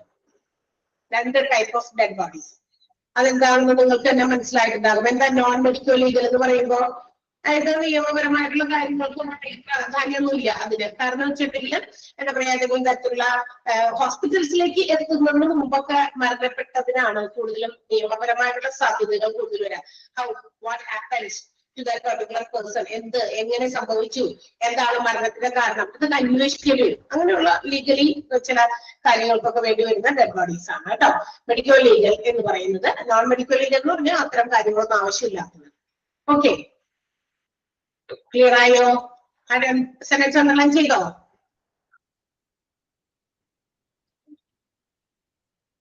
Okay, planning parameter of A mortuary. ഇനി എന്താ നമ്മളുടെ മോർച്ചറിയുടെ അടിസ്ഥാന സൗകര്യങ്ങൾ, അല്ലെങ്കിൽ എങ്ങനെയാണ് ഒരു മോർച്ചറിയുടെ പല കാര്യങ്ങൾ നമ്മളിങ്ങനെ പ്ലാൻ ചെയ്യുക. ലൊക്കേഷൻ, അല്ലെങ്കിൽ അതിന്റെ ഒരു ഏരിയ എവിടെയാണ്, ഏത് സ്ഥലത്താണ്, അതിന് എത്രത്തോളം സ്പേസ് ഓരോന്നിനും ഓരോ കാര്യങ്ങൾക്കും ആവശ്യമുണ്ട്, അതിനെ കുറിച്ചൊരു പ്ലാനിങ്. ആ മോർച്ചറിനെ മൊത്തത്തിൽ അതിന്റെ ആ ഒരു ഇൻഫ്രാസ്ട്രക്ചർ ഒക്കെ കൂടി ചേർത്തിട്ടുള്ള ഒരു പ്ലാനിങ് ആണ് അടുത്ത് നമ്മൾ പഠിക്കാൻ പോകുന്നത്. Okay, so first of all, location ആണ്. In the first paragraph we have already discussed that the mortuary have to be established or installed in a dubious obscure place. അതായത് ഒരു dubious ആയിട്ടുള്ള സംശയാസ്പദമായിട്ടുള്ള എന്താ പറയാ ഒരു സ്ഥലത്ത്, അല്ലെ, അത്രയും അധികം എല്ലാവരും ഓടി ഇങ്ങനെ പെട്ടെന്ന് ചെല്ലാൻ പറ്റുന്ന ഒരു സ്ഥലമല്ല, അത്തരം ഒരു സ്ഥലത്തായിരിക്കണം എപ്പോഴും നമ്മുടെ മോർച്ചറീസ് ലൊക്കേറ്റ് ചെയ്യേണ്ടത്. ക്ലിയർ ആയോ? അങ്ങനെയുള്ള ബിൽഡിങ്, അതായത് കാണുമ്പോൾ തന്നെ നമുക്കൊരു നിഗൂഢത, അങ്ങനത്തെ ഒരു ഇത് ഫീലൊക്കെ ചെയ്യണം. സിനിമയിലൊക്കെ നമ്മൾ മോർച്ചറീസ് ഒക്കെ കാണിക്കുമ്പോൾ എന്താ പറയാ ഒരു പ്രത്യേക മ്യൂസിക് ബാക്ക്ഗ്രൗണ്ട് ഒക്കെ കൊടുത്തിട്ടായിരിക്കും, അല്ലെ, നമുക്ക് പേടിപ്പിക്കുന്ന രീതിയിൽ. അതെ, അതുപോലെ തന്നെയായിരിക്കണം ഒരു ഡ്യൂബിയസ് ആയിട്ടുള്ള ഒരു അൺക്ലിയർ, ഒബ്സ്ക്യൂർ എന്ന് പറഞ്ഞിട്ടുണ്ടെങ്കിൽ അവ്യക്തമായ ക്ലിയർ ആയിട്ടുള്ള ഒരു സ്പേസിലായിരിക്കണം, ഒരു സെപ്പറേറ്റ് ബിൽഡിംഗ് ആയിരിക്കണം ഡെഡ് ബോഡീസ് കീപ്പ് ചെയ്യാൻ വേണ്ടി വരുന്ന നമ്മുടെ മോർച്ചറീസ് സിറ്റുവേറ്റ് ചെയ്യേണ്ടത്. That means it should not be disturbed by any other departments or any other people. മറ്റുള്ള ആളുകളോ മറ്റുള്ള ഡിപ്പാർട്ട്മെന്റുകളോ ഒന്നും തന്നെ ഡിസ്റ്റർബ് ചെയ്യാത്ത രീതിയിലുള്ള ഒരു പർട്ടിക്കുലർ ഏരിയ, അവിടെയായിരുന്നു നമ്മുടെ മോർച്ചറീസ് ഉണ്ടാകേണ്ടത്. ദാറ്റ് മീൻസ് ഇത്തരം സെപ്പറേറ്റഡ് ആയിട്ടൊരു ബിൽഡിംഗ് ആയിരിക്കണം എന്ന് പറയുമ്പോഴും ഒരു കാര്യം കൂടി എളുപ്പം നമ്മൾ ശ്രദ്ധിക്കേണ്ടതുണ്ട്. It should be from easy access from some departments like ICU, operation theatre, emergency, pathology departments. അതായത് ഈ പറയുന്ന ഒരു സെപ്പറേറ്റ് ബിൽഡിംഗ് ആയിരിക്കണം, ഒരു ഡ്യൂബിയസ് ഒബ്സ്ക്യൂർ പ്ലേസിലായിരിക്കണം മോർച്ചറി സിറ്റുവേറ്റ് ചെയ്യുന്നതെന്ന് പറഞ്ഞു. ബിൽഡിംഗ് അങ്ങനെയുള്ള സ്ഥലത്തായിരിക്കണം എന്ന് പറഞ്ഞു. പക്ഷെ അതേസമയം തന്നെ പറയുന്നു നമ്മുടെ ഓപ്പറേഷൻ തിയേറ്ററിൽ നിന്ന്, നമ്മുടെ എമർജൻസി റൂമിൽ നിന്ന്, പാത്തോളജി ഡിപ്പാർട്ട്മെന്റ്, പാത്തോളജിസ്റ്റിനെ കുറിച്ചൊക്കെ പഠിക്കുന്ന ഡിപ്പാർട്ട്മെന്റ് ആണ്, അവിടെ നിന്ന് പിന്നെ ICU, ഇങ്ങനെയുള്ള ഡിപ്പാർട്ട്മെന്റ്സിൽ നിന്നൊക്കെ എളുപ്പം നമുക്ക് കൊണ്ടുവരാൻ പറ്റുന്ന വഴിയുമായിരിക്കും. എന്ന് വെച്ചാൽ ഈസിലി നമ്മൾ അവിടെ നിന്നൊക്കെ കൊണ്ടുവരുന്ന ആ ഒരു, ചിലപ്പോൾ അവിടേക്ക് വെച്ചിട്ടായിരിക്കും ഇതുപോലുള്ള മരണങ്ങളൊക്കെ സംഭവിക്കുക. തീർച്ചയായിട്ടും അവിടെ നിന്ന് നമുക്ക് എളുപ്പം ഈ മോർച്ചറിയിലേക്ക് കൊണ്ടുവരാനുള്ള ഒരു ഈസി വേ ഓഫ് ആക്സസ് ഉണ്ടായിരിക്കണം എന്നുള്ളത് നിർബന്ധമാണ്. അപ്പൊ ഇതാണ് നമ്മുടെ ലൊക്കേഷൻ ഓഫ് മോർച്ചറിയെ സംബന്ധിച്ച് അറിഞ്ഞിരിക്കേണ്ട കാര്യം. ക്ലിയർ ആയോ? പാരഗ്രാഫ് ഫുള്ളും നമ്മൾ അണ്ടർലൈൻ ചെയ്യണം കേട്ടോ. എങ്ങനെയുള്ള ഒരു പ്ലേസിലാണ്, ഒരു നോൺ ഡിസ്റ്റർബിങ് ഡ്യൂബിയസ് ഒബ്സ്ക്യൂർ പ്ലേസിലായിരിക്കണം ഡെഡ് ബോഡീസ് കീപ്പ് ചെയ്യുന്ന ബിൽഡിംഗ്, സെപ്പറേറ്റ് ഒരു ബിൽഡിംഗ് ആയിരിക്കണം ലൊക്കേറ്റ് ചെയ്യേണ്ട സ്ഥലം. പിന്നെ ICU, operation theatre, emergency, pathology ഡിപ്പാർട്ട്മെന്റിൽ നിന്നൊക്കെ എളുപ്പത്തിൽ കൊണ്ടുവരാൻ പറ്റുന്ന ഒരു സ്ഥലത്തും ആയിരിക്കണം. So that is the important thing to be noted for the location of a mortuary. Clear ആണല്ലോ? ഇനി അടുത്തത് സ്പേസ് റിക്വയർമെന്റ് ആണ്. മോർച്ചറിയുടെ ആവശ്യമായ സ്ഥലം, മോർച്ചറിക്ക് ഏകദേശം എത്രത്തോളം സ്ഥലം, it depends upon the size of the hospital and also the work load. അതായത് ഓരോ ഹോസ്പിറ്റലിന്റെയും സൈസ് അനുസരിച്ച് നമ്മളുടെ മോർച്ചറിയുടെയും സൈസും ടൈപ്പും എന്തുണ്ടാകും, വ്യത്യാസം ഉണ്ടാകും. അതായത് എത്ര വലിപ്പമുള്ള മോർച്ചറി വേണം, അല്ലെങ്കിൽ അങ്ങനെയുള്ള എത്ര സ്പേസ് അതിന് വേണം എന്നുള്ളത് ഡിപ്പെൻഡ് ചെയ്യുന്നത് തീർച്ചയായിട്ടും ഹോസ്പിറ്റലിന്റെ സൈസിനെയും ഡിപ്പെൻഡ് ചെയ്തിട്ടുണ്ട്. റിലേറ്റ്സ് മീൻസ് ഡിപ്പെൻഡ്സ് ഓൺ എന്നാണ് കേട്ടോ. Depends on the size and type of hospital. റിലേഷന്റെ മീനിങ് അതാണ്. അപ്പൊ അത് പിന്നെ മാത്രമല്ല എത്രത്തോളം വർക്കുകൾ മോർച്ചറിയുമായി ബന്ധപ്പെട്ടിട്ടുള്ള എന്താ പറയാ, അതായത് ഇപ്പൊ ഇന്നലെക്കോ അല്ലെങ്കിൽ പെർ ഡേയോ എത്ര ആളുകളൊക്കെ മരണപ്പെടുന്നുണ്ട് ആ ഹോസ്പിറ്റലിലേക്ക് വരുന്ന, അതിന്റെ ആ ഒരു റേഷ്യോ ഒക്കെ നോക്കുക. ഏകദേശം അതുകൂടിയൊക്കെ നോക്കിയിട്ട് ആണ് എന്ത് ചെയ്യുന്നത്, നമ്മുടെ മോർച്ചറിയുടെ സ്പേസ് റിക്വയർമെന്റ് നമ്മൾ നോക്കേണ്ടത്, മനസ്സിലാക്കേണ്ടത് അല്ലെ. ഇപ്പൊ ഹോസ്പിറ്റലിൽ കൊണ്ടുവരുന്ന ആളുകളിൽ എന്താ പറയാ കൂടുതൽ മരണപ്പെടുന്ന ആ ഒരു സ്ഥിതിയിലേക്ക് പോകുന്നുണ്ട്, അല്ലെങ്കിൽ കൂടുതൽ ആളുകളെ പല ആക്സിഡൻസിൽ നിന്നോ ഒക്കെ കൊണ്ടുവരുന്ന ഹോസ്പിറ്റൽസ് ഒക്കെ ആണെങ്കിൽ it should require more space, അതിന് കൂടുതൽ സ്ഥലമൊക്കെ ആവശ്യമുണ്ടായിരിക്കും. അതേസമയം വല്ല കാലത്തൊക്കെ അല്ലെങ്കിൽ വല്ലപ്പോഴും വൺസ് ഇൻ എ വീക്ക് ഒരു ഡെഡ് ബോഡി എങ്ങാനൊക്കെ വരുന്നുള്ളൂ എങ്കിൽ അതിന്റെ സൈസ് വേണമെങ്കിൽ നമുക്ക് അതനുസരിച്ച് മാത്രം ചെയ്താൽ മതി. ക്ലിയർ ആയോ? അതാണ് ആ കാര്യം പറഞ്ഞിരിക്കുന്നത്, സൈറ്റ് റിക്വയർമെന്റ് പറഞ്ഞിരിക്കുന്നത്. അത് കമ്മിറ്റി ഓൺ പ്ലാൻ പ്രോജക്ട്, അതിന് ഏകദേശം ഒരു ഏരിയ, ഒരു ആവറേജ് ഒരു ഏരിയ ഓഫ് ഹോസ്പിറ്റലിന്റെ മോർച്ചറിക്ക് വേണ്ടിയിട്ടുള്ള ഒരു സ്പേസ് റിക്വയർമെന്റ് പറഞ്ഞിട്ടുണ്ട്. 6 to 8 സ്ക്വയർ ഫീറ്റ് ആണ് പറഞ്ഞിരിക്കുന്നത് കേട്ടോ. അല്ലെങ്കിൽ as per the bed, general ആയിട്ടുള്ള ഒരു ഗൈഡ് ലൈൻ പ്രകാരം ബെഡിന്റെ എണ്ണം അനുസരിച്ച് അല്ലെങ്കിൽ 6 to 8 സ്ക്വയർ ഫീറ്റ് വരെയുള്ള ഏരിയ ആണ് നമ്മുടെ COPP. അതിന്റെ ഫുൾ ഫോം ഇതാണ്, കമ്മിറ്റി ഓൺ പ്ലാൻ പ്രോജക്ട്. ഈ പ്ലാനുകളൊക്കെ തയ്യാറാക്കുമല്ലോ, ഓരോ ബിൽഡിങ്ങിന്റെ പ്ലാനുകളൊക്കെ ഉണ്ട്, ഹോസ്പിറ്റൽസിലെ കാര്യങ്ങളൊക്കെ ചെയ്യുന്ന ആ ഒരു കമ്മിറ്റി ഉണ്ട്. കമ്മിറ്റി ഓൺ പ്ലാൻ പ്രോജക്ട് ആണ്. അവര് റെക്കമെൻഡ് ചെയ്യുന്ന ഒരു മോർച്ചറിയുടെ ഒരു ആവറേജ് മോർച്ചറിയുടെ ഏരിയ എന്ന് പറയുന്നത് 6 to 8 ഫീറ്റ് ആണ് കേട്ടോ, സ്ക്വയർ ഫീറ്റ് ആണ്. ക്ലിയർ ആയോ? ആ ഒരു സെന്റൻസ് അണ്ടർലൈൻ ചെയ്യണം. The committee on plan project, ആ സെന്റൻസ് അണ്ടർലൈൻ ചെയ്യുമ്പോൾ അതില് ആ COPPയുടെ എക്സ്പാൻഡഡ് ഫോം അടക്കം അതും കൂടി ചേർത്തിട്ടുള്ള ഒരു ക്വസ്റ്റ്യനും അവിടെ വരാൻ സാധ്യതയുണ്ട്. എന്താ പറയാ, as A general guide line എന്നുള്ളത് വരെ അണ്ടർലൈൻ ചെയ്യാം കേട്ടോ. Committee on Plan Project has recommended an area of 6 to 8 square feet or bed as a general guideline. General guideline നമുക്ക് പോലെയാണ് പറയുന്നത്. Clear ആയോ? ഓക്കെ അല്ലേ? യെസ്. ഇനി അതിന്റെ അപ്പൊ ലൊക്കേഷനും എത്രത്തോളം സ്പേസും ഏകദേശം മോർച്ചറിക്ക് വേണം. പ്രധാനമായിട്ടും സ്പേസ് എന്ന് പറയുന്നത് അത് depends on the type and size of hospital. ഹോസ്പിറ്റലിന്റെ വലിപ്പം, ഹോസ്പിറ്റൽ ഏതൊരു ടൈപ്പ് ഓഫ് ഹോസ്പിറ്റലാണ്, ഒരുപാട് എമർജൻസി കെയർ ഒക്കെ കൊടുക്കുന്ന അല്ലെങ്കിൽ എന്താ പറയാ അങ്ങനെ ആക്സിഡന്റ് കേസുകൾക്കൊക്കെ കൂടുതൽ ഇതൊക്കെ കൊടുക്കുന്ന ഹോസ്പിറ്റൽസ് ഒക്കെ ആവുമ്പോൾ തീർച്ചയായിട്ടും കൂടുതൽ എന്താ പറയാ നമുക്ക് സ്പേസ് ആവശ്യം വരും മോർച്ചറിക്ക്. അങ്ങനെയുള്ള ആ ഒരു പർട്ടിക്കുലർ ഏരിയ അപ്പൊ ഭയങ്കര ബിസി ആയിട്ടുള്ള നമ്മൾ അറിയാം ടൗൺ പോലെയുള്ള സ്ഥലങ്ങളൊക്കെ ഒത്തിരി ആക്സിഡന്റ് കൊണ്ടുണ്ടാകുന്ന ഡെത്തും ഒക്കെ ഒരുപാട് സംഭവിക്കുന്നുണ്ട്. അപ്പൊ അത്തരം ലൊക്കാലിറ്റിയിലുള്ള അത്തരം ഏരിയയിലുള്ള ഹോസ്പിറ്റൽസിൽ കൂടുതൽ സ്പേസ് ആവശ്യം ഉണ്ടായിരിക്കും അല്ലെ. അപ്പൊ നേരെ നമുക്ക് പെട്ടെന്ന് അങ്ങോട്ടേക്കൊക്കെ ഷിഫ്റ്റ് ചെയ്യാൻ പറ്റുക ആ ഡെഡ് ബോഡീനെ. അപ്പൊ അതുകൊണ്ട് അങ്ങനെയുള്ള സ്ഥലങ്ങളിൽ കൂടുതൽ ആവശ്യം വരും. അതല്ലാത്ത കുറച്ചുകൂടി എന്താ പറയാ ആയിട്ടുള്ള ഏരിയയിലൊക്കെ ആ ലൊക്കേഷന്റെ അണ്ടർലൈൻ ചെയ്യാൻ ആയിട്ട് നമ്മൾ നേരത്തെ പറഞ്ഞിട്ടുണ്ട് ഓൾറെഡി. ലൊക്കേഷന്റെ അണ്ടർലൈൻ ചെയ്യുന്ന കേട്ടോ, സ്പേസ് റിക്വയർമെന്റിലാണ് നമ്മൾ അണ്ടർലൈൻ ചെയ്തേക്കുന്നത് കേട്ടോ.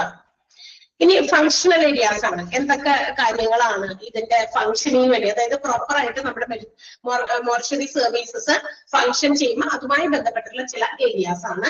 First of all parking with covered portico. ഒരു പാർക്കിംഗ് സൗകര്യം ഉണ്ടായിരിക്കണം.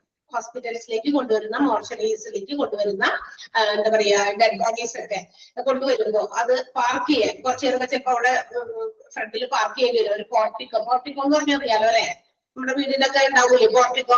പക്ഷെ ഇതൊരു റൂഫ്ഡ് പോർട്ടിക്കോ ആയിരിക്കണം, മുകളിൽ കവർ ചെയ്തിരിക്കുന്ന പോർട്ടിക്കോ ആയിരിക്കണം. വെറുതെ ഓപ്പൺ സ്പേസ്, അതായത് മുകളിലേക്ക് നോക്കിയാൽ ഇങ്ങനെ താഴേക്ക് എന്തെങ്കിലുമൊക്കെ എന്താ പറയാ വീഴാനോ അല്ലെങ്കിൽ അത് കൂടുതൽ പറയുന്നുണ്ട്. In order to avoid wet weather.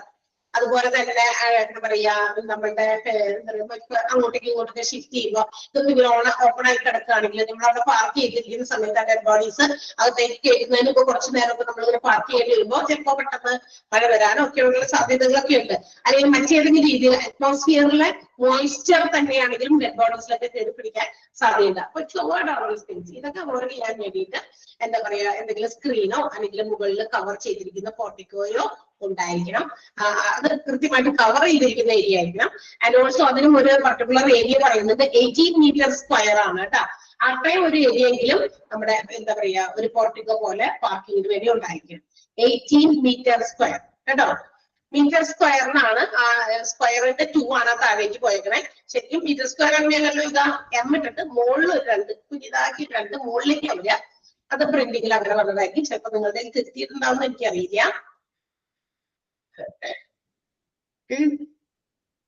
എത്തിയിട്ടില്ലെങ്കിൽ ആ 2നെ അവിടെ നിന്ന് വെട്ടിയിട്ട് ആ എമ്മിന്റെ മുകളിൽ ഒരു 2 ഇങ്ങനെ എഴുതാം. സ്ക്വയർ എന്നൊക്കെ ഇതില് നമ്മള് metre square, centimetre square, kilometre square എഴുതൂലേ? കറക്റ്റ് ചെയ്തിട്ടുണ്ട് അല്ലെ? Very good. ഓക്കെ, നമ്മൾ നേരത്തെ കറക്റ്റ് ചെയ്ത് കൊടുത്തിട്ടുണ്ട്. ഇവിടെ പ്രസന്റ് ചെയ്തേക്കുന്ന സാധനത്തില് അങ്ങനെ തന്നെയാണ് കിടക്കുന്നത്, അതുകൊണ്ടാണ് ഞാൻ പറഞ്ഞത്. Okay,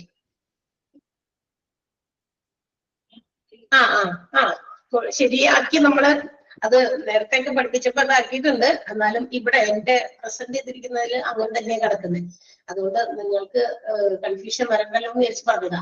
ample parking area with a covered area of about 80 meters square for a vehicle should be facilitated at the entrance of the body store in order to protect from wet weather and screen from adjacent areas with an exit to secondary road or parking area. എന്നുവെച്ചാൽ ഇതിന്റെ പുറത്തേക്ക് പോകാനും അത് പുറത്തേക്ക് ഇറങ്ങാനും parking ഏരിയയിൽ പുറത്തേക്ക് പോകാനൊക്കെയുള്ള കൃത്യമായി എൻട്രൻസോടൊക്കെ കൂടി മുകളിൽ കവർ ചെയ്ത ചുറ്റുമൊക്കെ കവർ ചെയ്ത് പുറത്തേക്ക് ഇറങ്ങാനുള്ള വഴി ഉണ്ടായിരിക്കണം കേട്ടോ. പാർക്ക് ചെയ്യാനുള്ള ഒരു ഏരിയ 18 മീറ്റർ സ്ക്വയറിൽ ഏകദേശം ഉണ്ടായിരിക്കണം. വെഹിക്കിൾസ് ഒക്കെ കയറ്റി ഇറക്കി ഇങ്ങനെ കൊണ്ടുപോകാനുള്ള സൗകര്യമൊക്കെ ഉണ്ടാകണമെന്ന്. ക്ലിയർ ആണല്ലോ? അത് അണ്ടർലൈൻ ചെയ്തേക്കുക. Parking area with covered portico എന്നുള്ളത് മോർച്ചറിയെ സംബന്ധിക്കുന്ന കാര്യമാണ്. അപ്പൊ മോർച്ചറി എന്നുള്ള വേർഡ് ചേർത്ത് വേണം നമ്മളതൊക്കെ പഠിക്കാൻ. വെറുതെ പാർക്കിംഗ് ഏരിയയെ കുറിച്ച് പറയുമ്പോൾ എന്തിന്റെ പാർക്കിംഗ് ഏരിയ ആണെന്നൊക്കെ സംശയം വരും. അത് മോർച്ചറിയെ സംബന്ധിക്കുന്ന കാര്യമാണെന്നുകൊണ്ട് നിങ്ങൾ അങ്ങനെ മനസ്സിലാക്കി പഠിക്കാം. ഇനി റിസപ്ഷൻ ഏരിയ. റിസപ്ഷൻ ഏരിയ എന്താണ്? Bodies are received, observed and documents examined. അതായത് നമുക്ക് കൊണ്ടുവരുന്ന ഡെഡ് ബോഡീസ് ഒക്കെ, ഇങ്ങനെ കൊണ്ടുവരുന്ന ഡെഡ് ബോഡീസിന്റെ കൂടെ കുറെ എന്തെങ്കിലുമൊക്കെ ഡോക്യുമെന്റ് ഒക്കെ ഉണ്ടാകും. അപ്പൊ ഈ ഡെഡ് ബോഡീസ് നോക്കി അതുപോലെ തന്നെ ഈ ഡോക്യുമെന്റുകളൊക്കെ നോക്കി നമ്മൾ എക്സാമിൻ ചെയ്ത് പരിശോധിക്കാനൊക്കെ നമുക്ക് ഇത് വേണം. അതിനൊരു പർട്ടിക്കുലർ ഏരിയ ആണ് റിസപ്ഷൻ ഏരിയ. അത് എപ്പോഴും നമുക്ക് എത്താൻ പറ്റുന്നതൊക്കെ ഉള്ള സ്ഥലത്തായിരിക്കണം ഇതിനു വേണ്ടിയുള്ള റിസപ്ഷൻ. ഇതിന്റെ മോർച്ചറിയുടെ ഒരു reception area should be easily reachable and approachable. എളുപ്പം നമുക്ക് എത്തിച്ചേരാൻ പറ്റുന്നത് ഉള്ള ഇടത്തായിരിക്കണം. അല്ലാണ്ട് എവിടെയെങ്കിലും ഒക്കെ കൊണ്ടുപോയി വെച്ചിട്ട് മോർച്ചറിയുടെ ഡോക്യുമെന്റും ഈ പറയുന്ന കാര്യങ്ങളൊക്കെ കൊടുത്തു നോക്കി അവർക്ക് വെരിഫൈ ചെയ്യാനൊക്കെ ഉള്ള സ്ഥലം എവിടെയെങ്കിലും കൊണ്ടുവച്ചു അതന്വേഷിച്ച് ആൾക്കാർ ഓടി നടക്കുന്നു, അങ്ങനെയൊക്കെയുള്ള കൺഫ്യൂഷൻസ് ഇല്ലാതിരിക്കാനായിട്ട് ഈസിലി അപ്രോച്ചബിൾ ആയിട്ടുള്ള ഈസിലി റീച്ചബിൾ ആയിട്ടുള്ള ഒരു പ്ലേസിൽ വേണം റിസപ്ഷൻ ഉണ്ടാകാനായിട്ട്. ക്ലിയർ ആയോ? ഡെഡ് ബോഡീസും അതിന്റെ ഡോക്യുമെന്റ്സും ഒക്കെ വെരിഫൈ ചെയ്യാൻ വേണ്ടിയിട്ടാണ്. അപ്പൊ ഒരു റിസീവിംഗ് എന്തായാലും ഏത് ഓഫീസാണെങ്കിലും അവിടെ ഇപ്പോൾ എല്ലാവർക്കും അതെ ഒരു റിസപ്ഷൻ ഏരിയ ഉണ്ട് അല്ലെ? അത് പല കാര്യങ്ങളും നമുക്ക് അവിടെ വരുന്ന ആളുകളെ കസ്റ്റമേഴ്സിനെയൊക്കെ റിസീവ് ചെയ്ത് അവരുടേതായ ചില കൺഫ്യൂഷൻസ് ഡൗട്ട്സ് ഒക്കെ ക്ലിയർ ചെയ്യുക. അതാണ് ഉദ്ദേശം റിസപ്ഷൻ ഏരിയയുടെ അല്ലെ? പല ഓഫീസുകളിലും ഇന്നത് ഉണ്ട്. ബാങ്കിൽ പോയാലും റിസപ്ഷൻ ഏരിയ ഉണ്ട്. ഇപ്പൊ എന്തെങ്കിലും ഒരു കാര്യത്തിന് വേണ്ടി ചെല്ലുമ്പോൾ അതിന് ഏത് കൗണ്ടറിലേക്ക് നമ്മൾ പോകണം, ഏതാളെയാണ് സമീപിക്കേണ്ടത്. Some people may not know that. അത് അറിയില്ലായിരിക്കാം. എല്ലാവരും എല്ലാ ഓഫീസിലും എന്തൊക്കെയാണ് അവിടുത്തെ നിയമങ്ങളും കാര്യങ്ങളൊക്കെ പഠിച്ചു വെക്കാൻ പറ്റില്ല. അപ്പൊ ചിലപ്പോൾ അങ്ങനെയുള്ള ആളുകൾ വഴിയാണെങ്കിൽ അവരെയൊക്കെ ഹെൽപ്പ് ചെയ്യാൻ വേണ്ടിയിട്ടുള്ള ഒരു ടെസ്റ്റ് ആണ് റിസപ്ഷൻ ഏരിയ. അപ്പൊ ലൈക്ക് ഇവിടെയും അതെ, ഹോസ്പിറ്റൽസിൽ കൊണ്ടുവരുന്ന മോർച്ചറിയിൽ പ്രവേശിപ്പിക്കേണ്ട ഡെഡ് ബോഡീസിനെയൊക്കെ അതും അത് വെരിഫൈ ചെയ്യാനും അതിന്റെ ഡോക്യുമെന്റ്സ് ഒക്കെ വെരിഫൈ ചെയ്ത് എക്സാമിൻ ചെയ്ത് ക്ലിയർ ചെയ്യണം. സോ അതിന് വേണ്ടിയിട്ടുള്ള ഒരു place should be at reachable and approachable place. Clear ആണല്ലോ? നെക്സ്റ്റ് വൺ, അത് അണ്ടർലൈൻ ചെയ്യാനൊന്നും അധികമില്ല, നമ്മളതൊന്ന് അറിഞ്ഞിരുന്നാൽ മതി. ഓക്കെ, അടുത്ത ട്രോളി ബേ ആണ്. ട്രോളി എന്താ? Trolley bay proper place should be also needed for parking trolley bays. അതായത് ട്രോളി ബേകളൊക്കെ നമുക്ക് പാർക്ക് ചെയ്യാനും ആവശ്യത്തിന് സ്ഥലം വേണം. അത് ഏകദേശം ഒരു 3 മീറ്റർ സ്ക്വയർ, വീണ്ടും അവിടെ മീറ്റർ സ്ക്വയർ തന്നെയാണ്. ഇട്ടിട്ട് കുറച്ച് നീങ്ങി ഒരു കുഞ്ഞ് രണ്ടോടെ കിടക്കുന്നുണ്ട്. ആ കുഞ്ഞ് രണ്ട് മുകളിലേക്ക് പോകേണ്ടതായിരുന്നു എമ്മിന്റെ മുകളിൽ. Okay, metre square. അതായത് ട്രോളി ബേ എന്ന് പറഞ്ഞാൽ ഈ ഡെഡ് ബോഡീസ് ഒക്കെ ഇങ്ങനെ ഡെഡ് ബോഡീസ് മാത്രമല്ല സാധാരണ ഹോസ്പിറ്റൽസിലെല്ലാം കാണാം നമുക്ക് അല്ലെ? അപ്പൊ ഇതുപോലെയുള്ള കാര്യങ്ങൾക്ക് കിടത്തിയൊക്കെ കൊണ്ടുപോകാനുള്ള ഒരു വീൽഡ് ആയിട്ടുള്ള സാധനമാണ്. അതാണ് ട്രോളി ബേ. ട്രോളിംഗ് ഈസി ആയിട്ട് നമ്മൾ ഡെഡ് ബോഡീസ് ട്രാൻസ്പോർട്ട് ചെയ്യാൻ വേണ്ടി വരുന്ന ഒരു എന്താ പറയാ ഒരു എക്യുപ്മെന്റ് ആണ്. Easily to transport the dead bodies. Dead ബോഡീസിനെ എളുപ്പം നമുക്ക് ട്രാൻസ്പോർട്ട് ചെയ്യാൻ വേണ്ടി വരുന്ന എക്യുപ്മെന്റ് ആണ്. തീർച്ചയായിട്ടും അത് പാർക്ക് ചെയ്യാനുള്ള സ്പെസിഫൈഡ് ആയിട്ടുള്ള ഒരു ഏരിയ വേണം. 3 മീറ്റർ സ്ക്വയർ ആണ് യൂഷ്വലി അതിന് വേണ്ടി വരുന്ന സ്ഥലം എന്ന് അവർ പറഞ്ഞിട്ടുണ്ട്. And also it should be at the nearest to the reception, within the reach of reception. റിസപ്ഷന്റെ അടുത്ത് തന്നെയായിട്ടായിരിക്കണം ഈ ഒരു ട്രോളി ബേയും ഉണ്ടാകുക. മനസ്സിലായോ? ട്രോളി ബേയുടെ സ്പേസ് ഉണ്ടാകേണ്ടത് റിസപ്ഷന്റെ അടുത്താണ്. എന്ന് വെച്ചാൽ ഇവിടുന്ന് ഡീറ്റെയിൽസ് ഒക്കെ ഡോക്യുമെന്റ് ഒക്കെ വെരിഫൈ ചെയ്ത് ചെക്ക് ചെയ്ത് പോയി കഴിഞ്ഞ് കഴിഞ്ഞാൽ വേഗം തന്നെ നമുക്ക് ഈ ട്രോളി ബേസിലാണ് ഡെഡ് ബോഡീസ് ക്യാരി ചെയ്ത് എവിടേക്ക് കൊണ്ടുപോകേണ്ടത്, മോർച്ചറിയിലേക്ക് കൊണ്ടുപോകേണ്ടതല്ലോ. അപ്പൊ അതുകൊണ്ട് ഇതിന്റെ അടുത്ത് തന്നെയായിരിക്കും. യെസ്, അപ്പൊ ആ സെന്റൻസ് ഒന്ന് അണ്ടർലൈൻ ചെയ്യണം. ഏതാ? Trolley bay. The proper space needed for trolley bay is 3 meters square. And the തൊട്ടടുത്ത സെന്റൻസ് കൂടി, the trolley bay is used for transportation of the dead body. അവിടെ വരെ അണ്ടർലൈൻ ചെയ്യാം.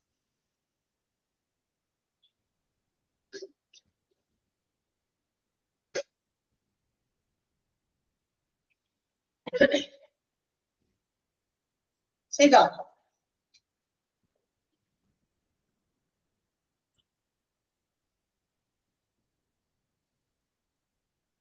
Next one waiting area. Waiting area ആർക്കാ?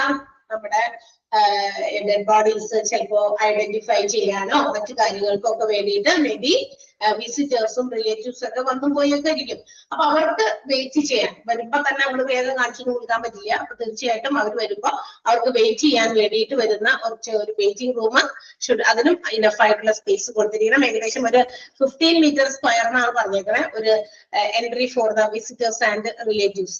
നമ്മുടെ വിസിറ്റേഴ്സിനോ റിലേറ്റീവ്സിനോ ഒക്കെ വന്ന് കയറി ഇറങ്ങിയൊക്കെ പോകാനുള്ള ഒരു ചെറിയ റൂം കേട്ടോ. അത് 15 മീറ്റർ സ്ക്വയർ ആണ് ഏകദേശം അതിന്റെ ഒരു അളവ് പറഞ്ഞിരിക്കുന്നത്. Waiting area.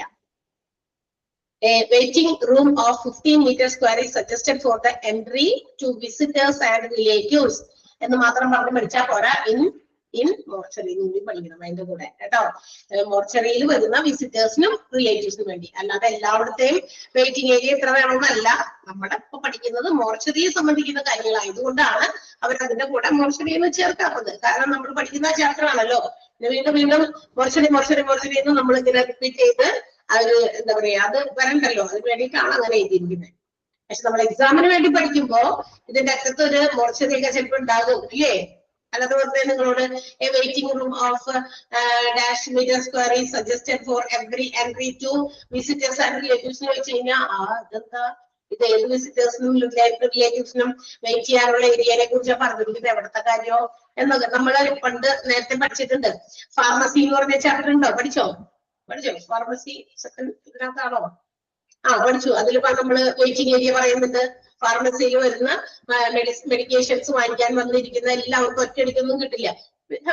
അതിനൊരു പ്രൊഫഷണൽ ലുക്ക് വേണമെന്നൊക്കെ പറഞ്ഞിട്ടുണ്ടാവും അല്ലെ? പഠിച്ചിട്ടുണ്ട് അല്ലെ? ഒരു എന്താ പറയാ, മെഡിസിൻസിന് വേണ്ടിയിട്ട് വെയിറ്റ് ചെയ്യുന്ന ആളുകൾക്ക്, റിലേറ്റീവ്സോ അല്ലെങ്കിൽ പേഷ്യൻസോ അവർക്കൊക്കെ വേണ്ടിയിട്ട് വെയിറ്റിംഗ് ഒരു സ്ഥലം പ്രൊവൈഡ് ചെയ്യണം. And it should have A professional look. ഒരു പ്രൊഫഷണൽ ലുക്ക് കൊടുക്കുന്ന ഒരു വെയിറ്റിംഗ് ഏരിയ ഒക്കെ ആയിരിക്കണം എന്നൊക്കെ പറഞ്ഞ് അവിടെ ഫാർമസിയിൽ നമ്മൾ പറഞ്ഞു. അപ്പൊ അതുകൊണ്ട് ക്ലാഷ് ആകേണ്ട. ഇത് നമ്മുടെ മോർച്ചറിയിലെ വെയിറ്റിംഗ് റൂമിനെ കുറിച്ചിട്ടാണ് പറഞ്ഞിരിക്കുന്നത്. ക്ലിയർ ആയോ? നമ്മൾ പഠിച്ചുകൊണ്ടിരിക്കുന്നത് ഫങ്ഷണൽ ഏരിയാസ് ഓഫ് മോർച്ചറി ആണ്. നമ്മൾ പാർക്കിങ്ങിനെ കുറിച്ച് പറഞ്ഞു. പാർക്കിംഗ് ഓഫ് ഒരു പോർട്ടിക്കോ, കവേർഡ് പോർട്ടിക്കോ ആണ് പാർക്കിങ്ങിന് വേണ്ടിയിട്ട് വരുന്നത്. അത് പല രീതിയിലുള്ള വെതർ കണ്ടീഷൻസിന്, വെറ്റ് വെതറിനെയൊക്കെ നമുക്ക് എന്താ പറയാ അവോയ്ഡ് ചെയ്യാനും അതുപോലെ തന്നെയൊക്കെ മറ്റേ ഈസി ആയിട്ട് നമുക്ക് എക്സിറ്റ് എൻട്രി ഒക്കെ ചെയ്യാനും വേണ്ടിയിട്ടൊക്കെയാണ് ഇതുപോലെയുള്ള പാർക്കിംഗ് ഏരിയ വേണം എന്ന് പറയുന്നത്. റിസപ്ഷൻ ഏരിയ, പിന്നെ ട്രോളി ബേ ഈസി ആയിട്ട് കൊണ്ടുവരാനും കൊണ്ടുപോകാനും ഒക്കെ നമ്മുടെ ഡെഡ് ബോഡീസ് ട്രാൻസ്പോർട്ട് ചെയ്യാൻ വേണ്ടി വരുന്ന പ്രോപ്പർ സ്പേസ് പ്രൊവൈഡ് ചെയ്യണം.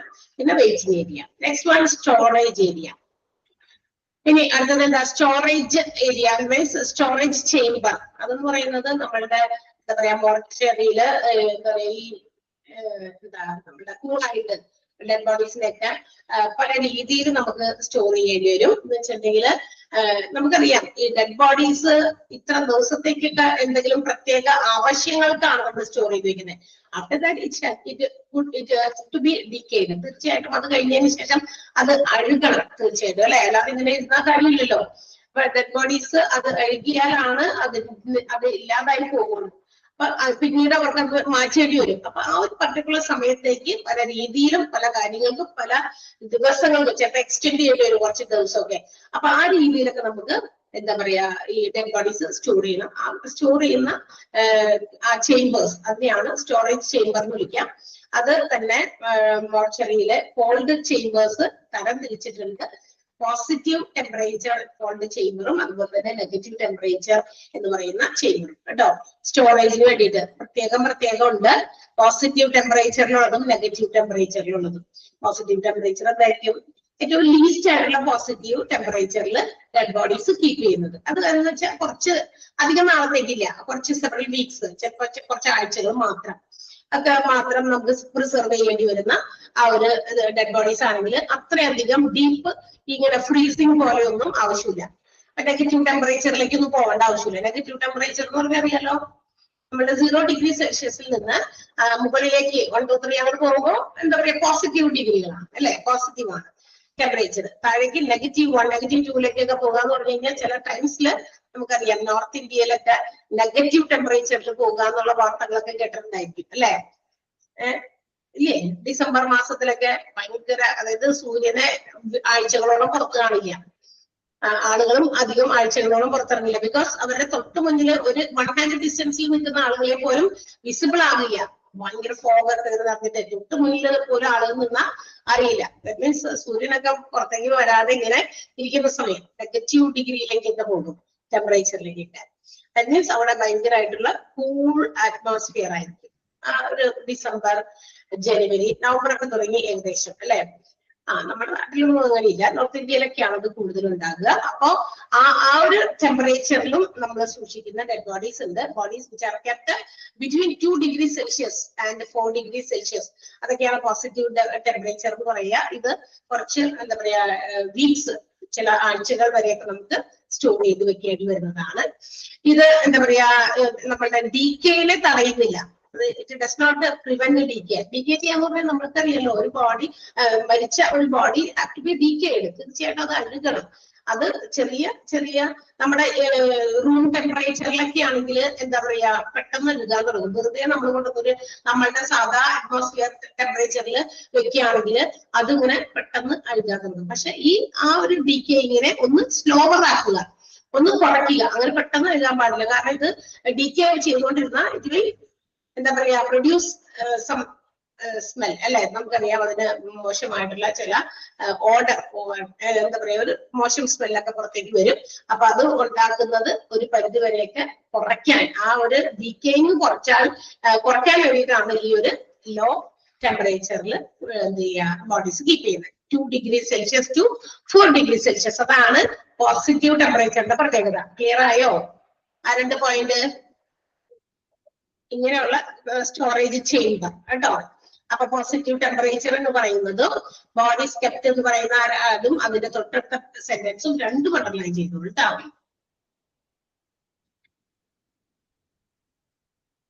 ഒന്ന് വായിച്ചു നോക്കിയേ അവിടെ വരെ.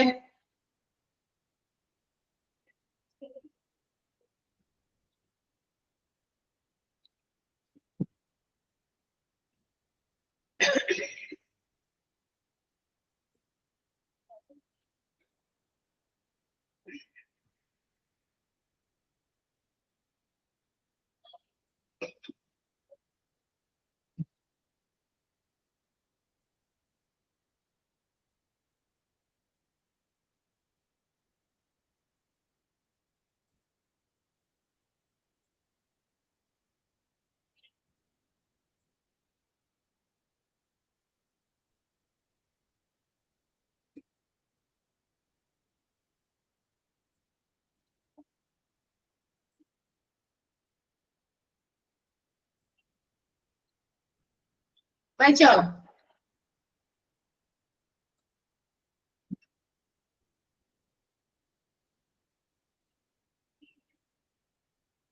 ഓക്കെ, വായിച്ചല്ലോ. നെഗറ്റീവ് ടെമ്പറേച്ചർ അടുത്തത്. നെഗറ്റീവ് ടെമ്പറേച്ചർ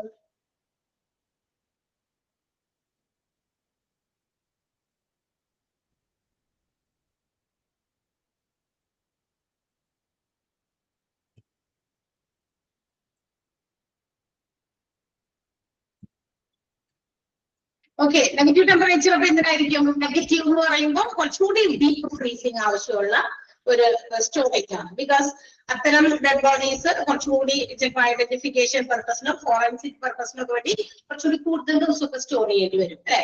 അപ്പൊ അതിന് കുറച്ചുകൂടി ഡീപ്പ് ഫ്രീസിങ് ആവശ്യമുണ്ട്. കുറച്ചുകൂടി കൂടുതൽ സമയം നമുക്ക് ഡീകേ ആകാതെ സൂക്ഷിക്കണം, അല്ലെങ്കിൽ എന്താ പറയാ ഡീകേയിങ്ങിന്റെ ആ റേറ്റ് സ്ലോ ചെയ്യിപ്പിക്കണം.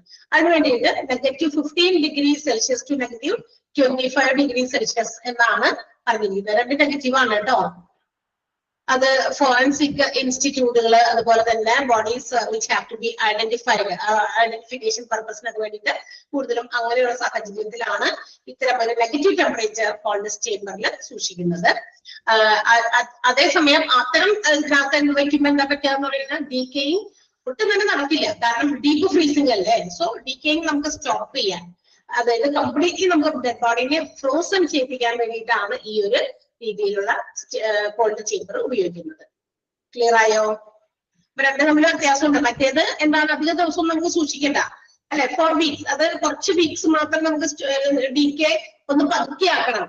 കംപ്ലീറ്റ്ലി നമുക്ക് ഡീകേയിങ് സ്റ്റോപ്പ് ചെയ്യുന്നില്ല അതിനകത്ത്.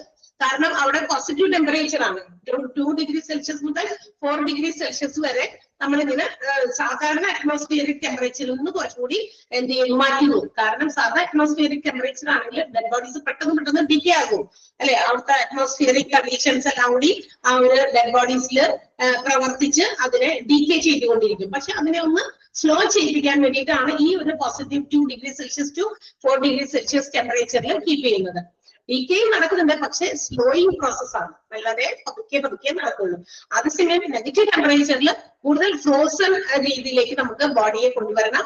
അപ്പൊ -50 ഇവിടെ 15°C to 25°C ആണ് പറഞ്ഞിരിക്കുന്നത്. നമ്മളുടെ ഇതിനകത്ത് നോക്കിക്കഴിഞ്ഞാൽ -10°C to -20°C വരെയൊക്കെ പറയുന്നുണ്ട്. വ്യത്യാസം ഉണ്ടാവുമായിരിക്കും ചിലതിനൊക്കെ, കുഴപ്പമില്ല. എന്തായാലും നമുക്കത് നെഗറ്റീവ് ആണെന്ന് സൂചിപ്പിക്കുക കേട്ടോ. അപ്പൊ ആ ബോഡീസ് ഐഡന്റിഫൈ ചെയ്യാനോ അല്ലെങ്കിൽ ഫോറൻസിക് പർപ്പസിനൊക്കെ വേണ്ടിയിട്ട് കൂടുതൽ വിശദമായ പഠനങ്ങളൊക്കെ നടത്തേണ്ടി വരുന്ന സാഹചര്യങ്ങളിലൊക്കെ ടോട്ടലി നമുക്ക് we have to stop the decaying of dead bodies. Dead ബോഡീസിന്റെ ഡിക്കേയിങ് ഇല്ലാണ്ടാക്കണം, നിർത്തണം, അവസാനിപ്പിക്കണം. അത്തരം സാഹചര്യത്തിലാണ് ഈ ഒരു നെഗറ്റീവ് ടെമ്പറേച്ചർ ഉപയോഗിക്കുക. ക്ലിയർ ആണോ? ആ 2 സെന്റൻസും അണ്ടർലൈൻ ചെയ്യണം കേട്ടോ. നെഗറ്റീവ് ടെമ്പറേച്ചറിന്റെ 2 സെന്റൻസും അണ്ടർലൈൻ ചെയ്യും.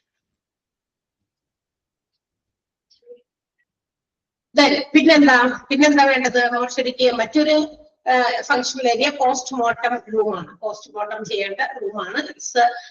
അതും ഒരു തരം എന്താ പറയാ ഓപ്പറേഷൻ തിയേറ്റർ, ടെക്നിക്കലി ഒരു എന്താ പറയാ ഒരു കാര്യമുള്ള ഓപ്പറേഷൻ പോലെയുള്ള ചില കാര്യങ്ങൾ അവിടെ നടക്കുന്നുണ്ട് പോസ്റ്റ്മോർട്ടത്തില്.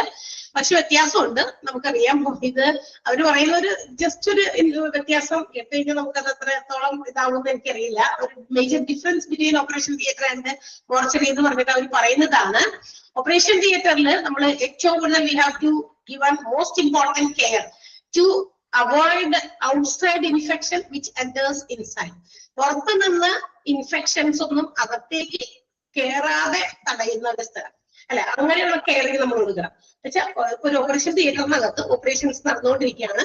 അതായത് നമ്മളുടെ സർജിക്കൽ ആയിട്ടുള്ള പല പ്രൊസീജിയേഴ്സും ഓപ്പറേഷൻസും ഒക്കെ ഡോക്ടേഴ്സ് ചെയ്തുകൊണ്ടിരിക്കുന്ന സമയത്ത് they won't allow any others from outside to enter inside. Because അവിടുന്ന് പുറത്തുനിന്ന് ആരെയും അകത്തേക്ക് കിടക്കാനായിട്ട് അനുവദിക്കില്ല. ആ ഡോക്ടേഴ്സും അദ്ദേഹത്തെ ഹെൽപ്പ് ചെയ്യുന്ന നഴ്സിംഗ് സ്റ്റാഫ്സും ഒക്കെ ആയിരിക്കും ഉണ്ടാകുള്ളൂ അല്ലെ. അതിൽ സ്പെഷ്യലൈസ്ഡ് ആയിട്ടുള്ള ആളുകൾ മാത്രമേ അവരെ അതിനകത്ത് എൻഗേജ് ആകാനായിട്ട് അനുവദിക്കുള്ളൂ.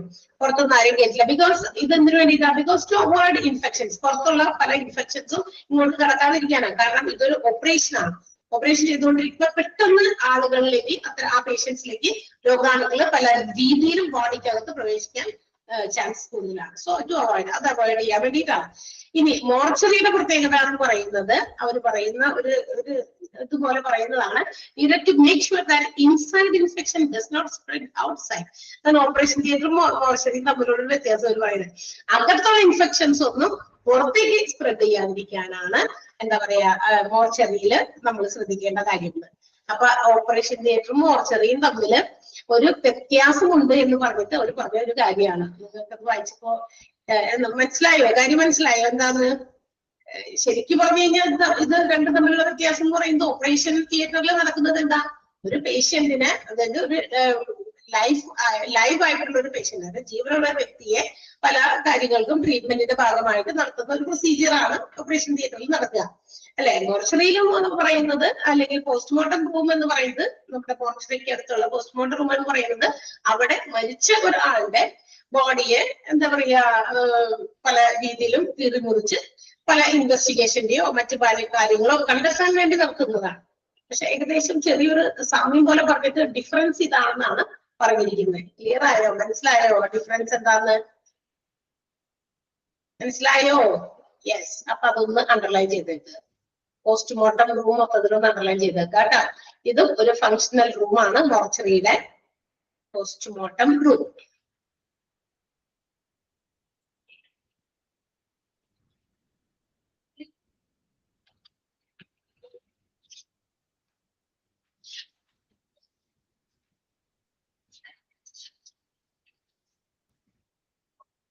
യെസ്. അടുത്തത് ഇനി ഞങ്ങൾക്ക് റൂം വേണം. ഓഫീസ് റൂം, റെക്കോർഡ്സ് ഒക്കെ കീപ്പ് ചെയ്യാൻ, നമ്മുടെ ഡെഡ് ബോഡീസ് ഒക്കെ കൊണ്ടുവരുന്ന ഡെഡ് ബോഡീസിന്റെ ഒക്കെ റെക്കോർഡുകളും അതിന്റെ പ്രോസസ്സിംഗ് ഒക്കെ ചെയ്യില്ലേ, മോർച്ചറിയിൽ വരുന്നതുമായിട്ട് ബന്ധപ്പെട്ട പല പ്രോസസ്സിംഗ് ഒക്കെ ചെയ്യുന്നുണ്ടെങ്കിൽ അതിന്റെയൊക്കെ റെക്കോർഡ്സ് കീപ്പ് ചെയ്യണം. അതിനുവേണ്ടി ഒരു ഓഫീസ് റൂം ഉണ്ടായിരിക്കണം. പിന്നെ ഡോക്ടേഴ്സ് റൂം, നമ്മുടെ എന്താ പറയാ മോർച്ചറിയുടെ അടുത്ത് തന്നെയായിട്ട് ഒരു ഡോക്ടേഴ്സിന് എന്തെങ്കിലും കാര്യങ്ങൾക്കൊക്കെ വേണ്ടി വരുമ്പോ, പഠിക്കുമ്പോഴോ മറ്റു കാര്യങ്ങൾക്കൊക്കെ വേണ്ടി വരുമ്പോ അവർക്ക് റെസ്റ്റ് ചെയ്യാനൊരു റൂം, അപ്പൊ ഡോക്ടേഴ്സിന്റെ ഒരു റൂം വേണം. പിന്നെ സ്റ്റോർ റൂം, എന്തെങ്കിലുമൊക്കെ കാര്യങ്ങൾ സ്റ്റോർ ചെയ്യാനായിരിക്കാം, സ്റ്റോർ റൂം വേണം. പിന്നെ rooms for technicians and assistants, ഇതൊക്കെ നമ്മുടെ ഇൻഫ്രാസ്ട്രക്ചറിൽ പെടുന്ന മോർച്ചറിയുടെ പല ഫങ്ഷണൽ ഏരിയാസിൽ പെടുന്നതാണ്. ടെക്നീഷ്യൻസ്, ഹോസ്പിറ്റലിന്റെ ഈ പറയുന്ന എന്താ പറയാ മോർച്ചറിയിൽ കിടക്കുന്ന പേഷ്യൻസിന്റെ വെച്ചിരിക്കുന്ന പേഷ്യൻസിന്റെ പല കാര്യങ്ങളും ടെക്നിക്കലായിട്ട് എന്തെങ്കിലുമൊക്കെ കാര്യങ്ങൾ കണ്ടെത്താനൊക്കെ ഉണ്ടെങ്കിൽ അതൊക്കെ അതിനൊക്കെ വേണ്ടിയിട്ട് ടെക്നീഷ്യൻസ് ഉണ്ടായിരിക്കണം. അതിന്റെ അവരുടെ അസിസ്റ്റൻസ് ഉണ്ടെങ്കിൽ അവരും. പിന്നെ ചേഞ്ചിങ് റൂംസ്, ചേഞ്ച് ചെയ്യാനായിട്ട് എന്തെങ്കിലുമൊക്കെ മാറ്റാനൊക്കെ ഉണ്ടെങ്കിൽ ഡ്രസ്സും മറ്റൊക്കെ. പിന്നെ ടോയ്ലറ്റ് സൗകര്യങ്ങളും തീർച്ചയായിട്ടും മോർച്ചറിക്ക് അടുത്തുണ്ടായിരിക്കും. അപ്പൊ these are the functional areas of mortuary. മോർച്ചറിയുടെ പ്രധാനപ്പെട്ട ഫങ്ഷണൽ ഏരിയാസ് ആണ് നമ്മൾ പറഞ്ഞത്. എന്തൊക്കെയായിരുന്നു പറഞ്ഞതൊക്കെ? ഏതൊക്കെ ഏരിയ ഉണ്ടായിരുന്നു? Parking area with covered portico, receptional area ഉണ്ടായിരിക്കണം, ട്രോളി ബേ കൊണ്ടുപോകാനും പാർക്ക് ചെയ്യാനൊക്കെ ഉള്ള സൗകര്യങ്ങള്, വെയിറ്റിംഗ് ഏരിയ വിസിറ്റേഴ്സിനും റിലേറ്റീവ്സിനൊക്കെ വെയിറ്റ് ചെയ്യാൻ. പിന്നെ സ്റ്റോറേജ് ചേംബർ രണ്ട് രീതിയിലുണ്ട്, പോസിറ്റീവ് ടെമ്പറേച്ചറിലുള്ളതും നെഗറ്റീവ് ടെമ്പറേച്ചറിലുള്ളതും. രണ്ട് different type of storage chambers ഉണ്ട്. പോസ്റ്റ്മോർട്ടം റൂം, പിന്നെ ഓഫീസ് റൂം ഫോർ റെക്കോർഡ് കീപ്പിംഗിന് പ്രോസസ്സിംഗിന് വേണ്ടിയിട്ടുള്ള ഓഫീസ് റൂം ഉണ്ടായിരിക്കണം. ഡോക്ടേഴ്സ് റൂം ഉണ്ടായിരിക്കണം, സ്റ്റോർ റൂം, പിന്നെ ടെക്നീഷ്യൻസിനും അസിസ്റ്റൻസിനും ഒക്കെ വേണ്ടിയിട്ടുള്ള room, changing rooms and toilets. Clear ആയോ? മനസ്സിലായില്ലേ? യെസ്. അപ്പോ ഇവിടെ ഞാൻ നിർത്താണ്. അടുത്ത ടൈപ്സ് ഓഫ് മോർച്ചറി ആണ്. ഒരു ക്ലാസ് കൂടി ഉള്ളത് അത് ഉള്ളു. എന്റെ അടുത്തത് പഠിപ്പിക്കുന്നില്ല. ഒരു ക്ലാസ് മുമ്പിൽ വേണമല്ലോ. നോക്കട്ടെ, ഞാനേ നോക്കിയിട്ട്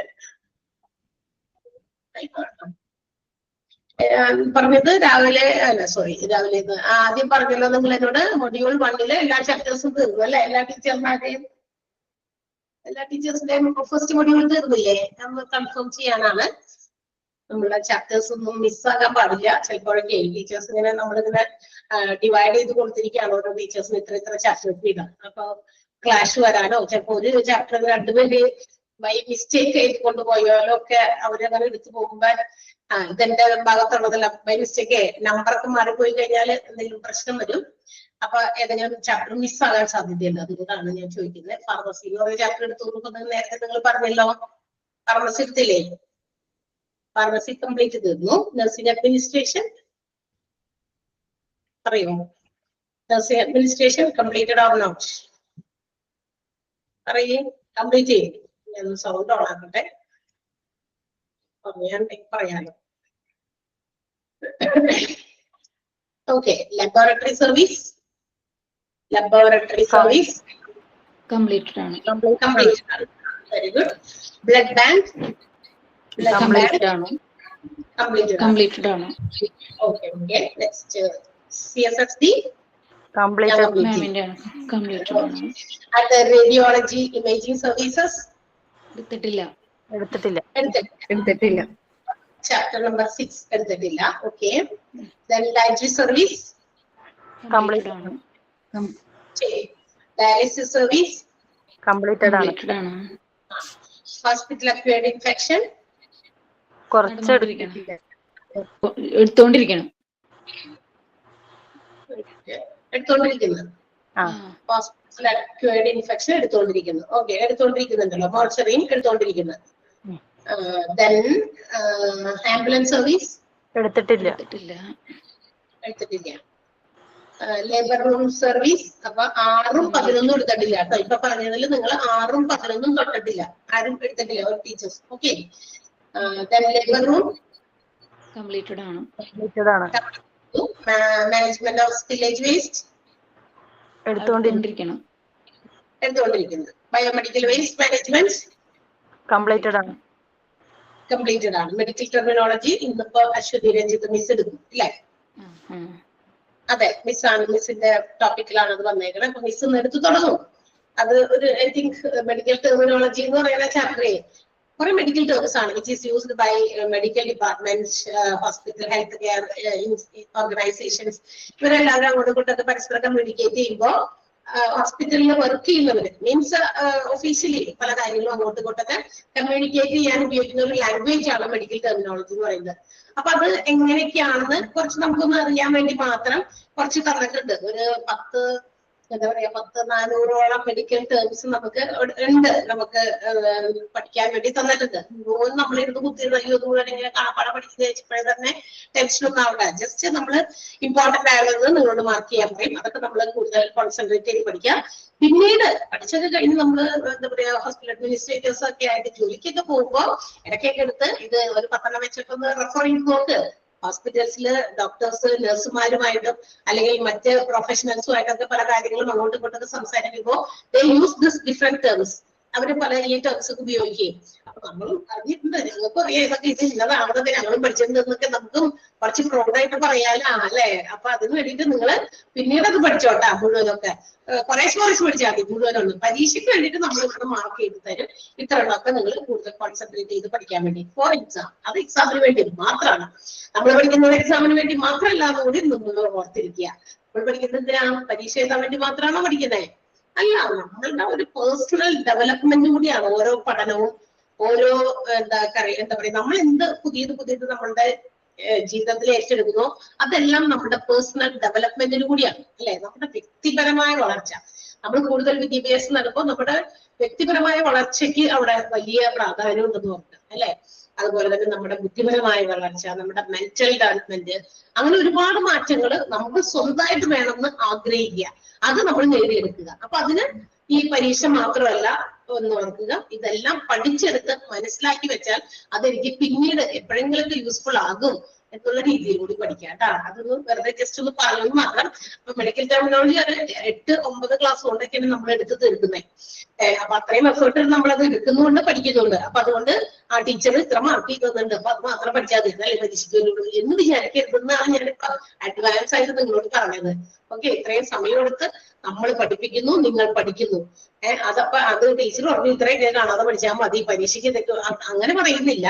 ഇത് നമ്മുടെ എക്സാമിന് വേണ്ടി മാത്രമാണ്. ഒരു എന്ത് കാര്യത്തിന്റെയും അവസാനത്തെ ഇതെന്ന് പറയുന്നത് എക്സാം മാത്രമല്ല എന്ന് ഓർക്കുക അല്ലെ. ഒരു എക്സാം, ഒരു പരീക്ഷണം എന്ന് പറയുന്നത് നമ്മളുടെ എന്താ പറയാ പല രീതിയിൽ നമ്മൾ ഫേസ് ചെയ്യുന്ന കാര്യമാണ്. അതിപ്പോ പഠിക്കുമ്പോഴാണെങ്കിലും അല്ലാതെ ലൈഫിലാണെങ്കിലും ഒരുപാട് പരീക്ഷണങ്ങൾ നമുക്ക് വേണ്ടി വരാറുണ്ട് അല്ലെ. അപ്പൊ അതിന് നമ്മൾ ഫേസ് ചെയ്യണം. പക്ഷെ ഇതെല്ലാം അവസാനം ചെന്നെത്തുന്നത് നമ്മുടെ ലൈഫിന്റെ പരീക്ഷണങ്ങളിലാണ് എന്ന കാര്യം ഓർക്കുക കേട്ടാ.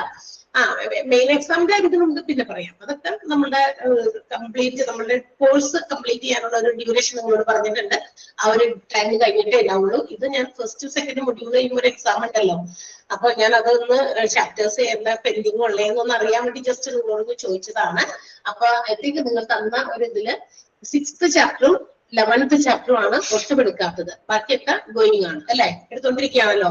6ഉം 11ഉം അല്ലേ നിങ്ങൾ പറഞ്ഞ ടീച്ചേഴ്സിനോട്. ഇത് ആരുടെ ആണോ എന്ന് ജസ്റ്റ് ഒന്ന് കൺഫേം ചെയ്യാന്ന് വിചാരിച്ചിട്ടാണ്. ആരുടെങ്കിലും ബുക്കിലും നമ്പറൊക്കെ വെച്ചിട്ടില്ലെങ്കിൽ കൂടി അറിയണേ. Okay, radiology and ambulance service. Okay, നമുക്ക് അടുത്ത ദിവസം കാണാം. എന്റെ ടോപ്പിക് ഏകദേശം തീർന്നു. അത് കുറച്ച് ഇച്ചിരി പറഞ്ഞു 1 more ക്ലാസ് ഓൺലി. ഒറ്റ ക്ലാസ് കൊണ്ട് നമ്മുടെ തീരും. അതുകൊണ്ട് അതിന് ചോദിച്ചത് കേട്ടോ. നമ്മൾ ആഴ്ചയിൽ ഒരു ക്ലാസ് ഉണ്ടായിരുന്നതുകൊണ്ട് എനിക്ക് ടോപ്പിക് കുറവായിരുന്നു, അത് വേറെ കാര്യം. ഓക്കെ, അപ്പൊ അടുത്ത ദിവസം thank you ma'am. Thank you, Miss. Thank you, Miss. Thank you, ma'am.